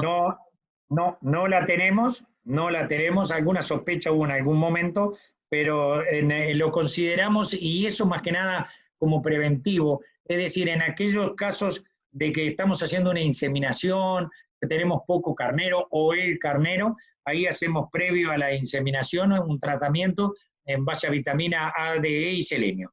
Lo utilizamos. Acá no tenemos, yo siempre lo comento, acá en el Uruguay solo tenemos un poco no sé cómo llamarle, no quiero decir fobia, no sé cómo, de inclinación por las mezclas. Nosotros no somos partidarios de las mezclas, mismo en los antiparasitarios, no mezclar, porque generamos resistencia, si lo usamos mal, a 2 productos a la vez, a 2 principios activos. Pero si vamos a Nueva Zelanda, y lo pueden ver y apreciar, Nueva Zelanda ya es comúnmente el hecho de que tenemos que usar mezclas. Y entonces no solo mezclamos los productos, sino que también vienen con minerales. Y el selenio está presente en las mayores de las tomas. No quiere decir que acá no los tenga, que los haya, y el que los quiere usar, los pueda usar. Pero de nuevo, el foco del antiparasitario contra los parásitos. Si tenemos deficiencia de selenio o queremos prevenir el tema, tenemos que tener dentro de lo posible ante un diagnóstico. Lo que decía al principio, la ausencia de diagnóstico, el error del diagnóstico y los tratamientos masivos conspiran contra la eficacia de los tratamientos, contra la vigencia de los productos y contra la inocuidad de los alimentos. Bueno, por aquí alguien dice, excelente charla y muy buena, Jorge, por aquí te están felicitando. Y por aquí preguntan, si podrías repetir la frecuencia de inspección en carneros con respecto a brucelosis ovina. ¿Cuántas veces los inspeccionas? Ahí está buena. Es decir, sobre todo cuando trabajamos en cabañas o productores de carnero para después pasen a los multiplicadores, lo que nosotros recomendamos es que ya a partir de la señalada se empiece a revisar los animales, por lo menos la palpación testicular. Y en ese primer año lo ideal es que se hagan 3 palpaciones, a 4 meses una. Con esto aquel que tenga algún problema se va eliminando, porque en la medida que después va el técnico o vamos nosotros y el animal ya está con un año desarrollado y demás, mucho más cuesta y duele el eliminarlo. O sea que de chiquito lo vamos cortando el problema. Eso, y después lo que sí es clave es, previa a la venta o previo al servicio, y yo hablo 60 días antes, hacer una remisación mucho más meticulosa de todo el animal, de la punta de la nariz, la punta de la cola, todo, para que tenerlo en buenas condiciones y darle ahí en esos 60 días una buena alimentación, agua, sombra, fresco, vitaminas, un buen lombricida, vacuna de clostridiosis, libre de parásitos, libre de enfermedades podales, en las mejores condiciones, con sombra, para que cuando llegue al servicio esté óptimo. Muchas veces nos acordamos el día antes, y el día antes hay algún problema, no tenemos tiempo de solucionarlo. Vayamos a lo básico, si está flaco, está gordo. Y la espermatogénesis, ustedes saben que dura de 52 a 57 días. Entonces el problema que tenemos hoy nos afecta 2 meses para adelante. Por eso los 60 días. Y lo otro, a nivel de predios comerciales, es a la salida de la encarnerada, pegar una revisación, porque algún carnero que se nos haya escapado puede generar contagio en los demás, o se puede contagiar en la majada. La enfermedad más común de los carneros acá, cuando salen, son los problemas, o por lo menos era lo más común hasta el último relevamiento que se hizo a nivel nacional, son los problemas de afecciones podales, concretamente el pietín, ¿tá? Porque están en majadas con problemas entre los animales y el carnero es el que más afecta y el principal difusor de la enfermedad porque anda entre todas las ovejas. En segundo lugar, también aparecían las epidemitis. Entonces, controlar eso. O puede aparecer una sarna, un piojo, entonces ya lo tratamos, porque es un animal que se incorpora a una, sea nuestro o sea de otro. Ok, bueno, quería saber si hay más preguntas, porque en el chat no tengo. Así es que cualquier duda que tengan, sino para que ya vayamos cerrando, hemos estado conectados prácticamente un par de horas. Cristian Larrondo, ¿puedes poner tú tu micrófono? Gracias, Cristian. Hola. Hola, doctora Marcela. Hola, doctor Jorge. Gusto verla. Sí, una pregunta, quizá un tema que no abordó, pero creo que lo mencionó durante toda su charla, el tema de la miasis cutánea. Si bien, bueno, yo más bien lo veo en la parte del bienestar animal y relacionado con justamente el corte de cola que se hace mucho en países que tienen problemas de miasis, como Australia, Nueva Zelanda. Acá en Chile no tenemos miasis, por suerte, pero se corta cola por otro tipo de razones. Si llegásemos a tener por algún modo el miasis cutánea, que sería un ya bastante problemático, ojalá que no, ¿qué alternativa o qué manejo hacen en relación a la miasis cutánea, o qué abordaje más bien con el tema manejo de mosca en esos países? Bueno, Uruguay particularmente. Gracias, Cristian. Está muy buena tu pregunta, te voy a explicar. En primer lugar, la mosca que tiene Australia y Nueva Zelanda es la Lucilia cuprina, que produce lo que se llama la miasis del vellón. Esa miasis del vellón, como vos sabés, y es muy comentado, más si estás en bienestar animal y todos lo conocen, es muy comentado que hoy es una traba comercial que le están poniendo 2x3 hasta las lanas australianas por el famoso mulling, esa operación que se hace a nivel de pegado al ano y a la vagina para evitar la orina y la presencia de la mosca, y esa lucilia que es común se expande por todo el vellón y produce la miasis del vellón. Esa miasis en nuestro país no la tenemos, esa mosca, la lucilia cuprina no la tenemos. Después creo que tenemos todas. Pero nosotros tenemos el gran rival, que es la Cocleomia omnivora, que es una mosca que Estados Unidos la erradicó con una planta que tuvo en México, y luego siguió por toda América Central y la Caribe, y hoy la planta de machos estériles de Cocleomia está en Panamá. Esa en América del Sur está todo desarrollada, todos los países la tienen, y en Chile está libre de la misma. Pero los demás la tenemos. Esa es la gran complicación. La medida para tratar de controlar la misma es, la primera de todo, es la prevención, evitar heridas en los animales. La Cocleomia omnivora, que es distinta de la calitroga, que es la mosca de los cadáveres, es la que ves cuando un animal muere, bueno, hay 1000 moscas más. La Cocleomia precisa una herida y sangre caliente para desarrollarse. Esa Cocleomia, evitando lesiones, cortes de esquila, la castración, peleas de los machos, sobre todo heridas en la cabeza, cualquier tipo de herida en campo sucio, alambres, etc. Eso predispone. ¿Cuál es el método de control? El método de control es reconocido y con lo cual se logró la erradicación, es el uso de machos estériles. ¿Por qué? Porque esta mosca en su ciclo tiene la particularidad, yo a veces hago una chanza, tiene la particularidad de que la hembra copula una sola vez en la vida. Entonces, si nosotros a esa hembra le ponemos machos estériles, el macho estéril copula y toda la larva, lo que le llamamos la quereza nuestra, todos los huevos que producen son estériles y no se desarrollan. Ese es el método que usó Estados Unidos, ese funciona muy bien. Se esterilizan con rayos gamma y ultravioleta, y acá nosotros hicimos una experiencia en un departamento limítrofe junto con Brasil y Paraguay, porque acá es clave que esta mosca vuela hasta 400 kilómetros, entonces tenemos que hacer algo integrado, no solo, nosotros tenemos barreras terrestres, fronteras terrestres, que son barreras políticas, pero no barreras sanitarias, entonces es un control integrado. En base a eso es como se controla y se erradica. Estamos trabajando mucho en el tema, tenemos que precisar la financiación. Las pérdidas son importantísimas, no solo productivas, sino también las pérdidas de cómo le afecta a la persona, en el ovino más que nada, pero también se da en el bovino. Hemos tenido también en animales de compañía, inclusive hasta en humanos. Es una zoonosis.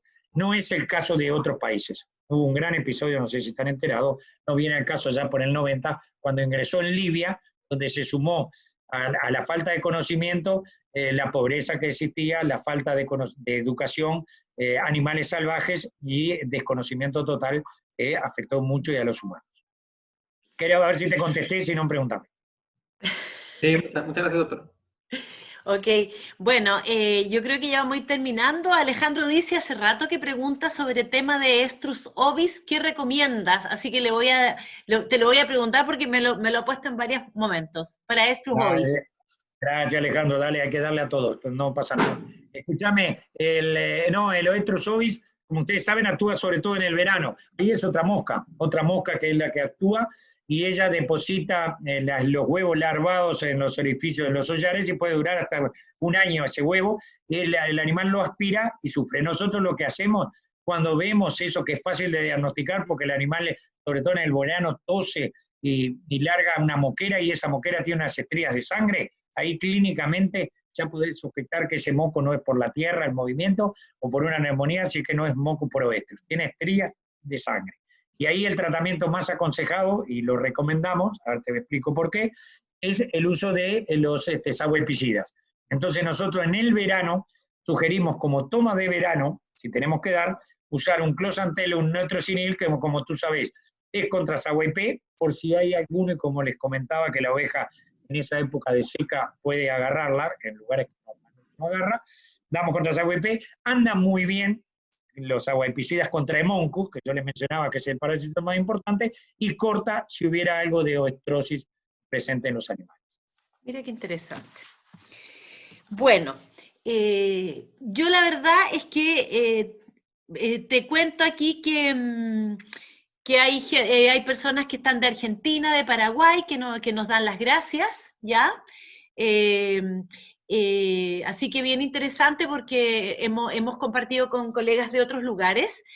Y bueno, y por aquí dice muchísimas gracias, excelente el conversatorio, aprendimos mucho, yo agradezco esos comentarios, te agradezco a ti, Jorge, porque fue didáctico, entretenido, creo que conversamos varios temas que son interesantes y que de algún modo también compartimos el trabajo que ustedes están haciendo para mantener, ¿no es cierto?, los animales sanos, que es un poco lo que nos convoca a todos. Yo lo que quiero ahora es invitarlos porque la próxima semana tenemos justamente algo que ya anunció Jorge, que es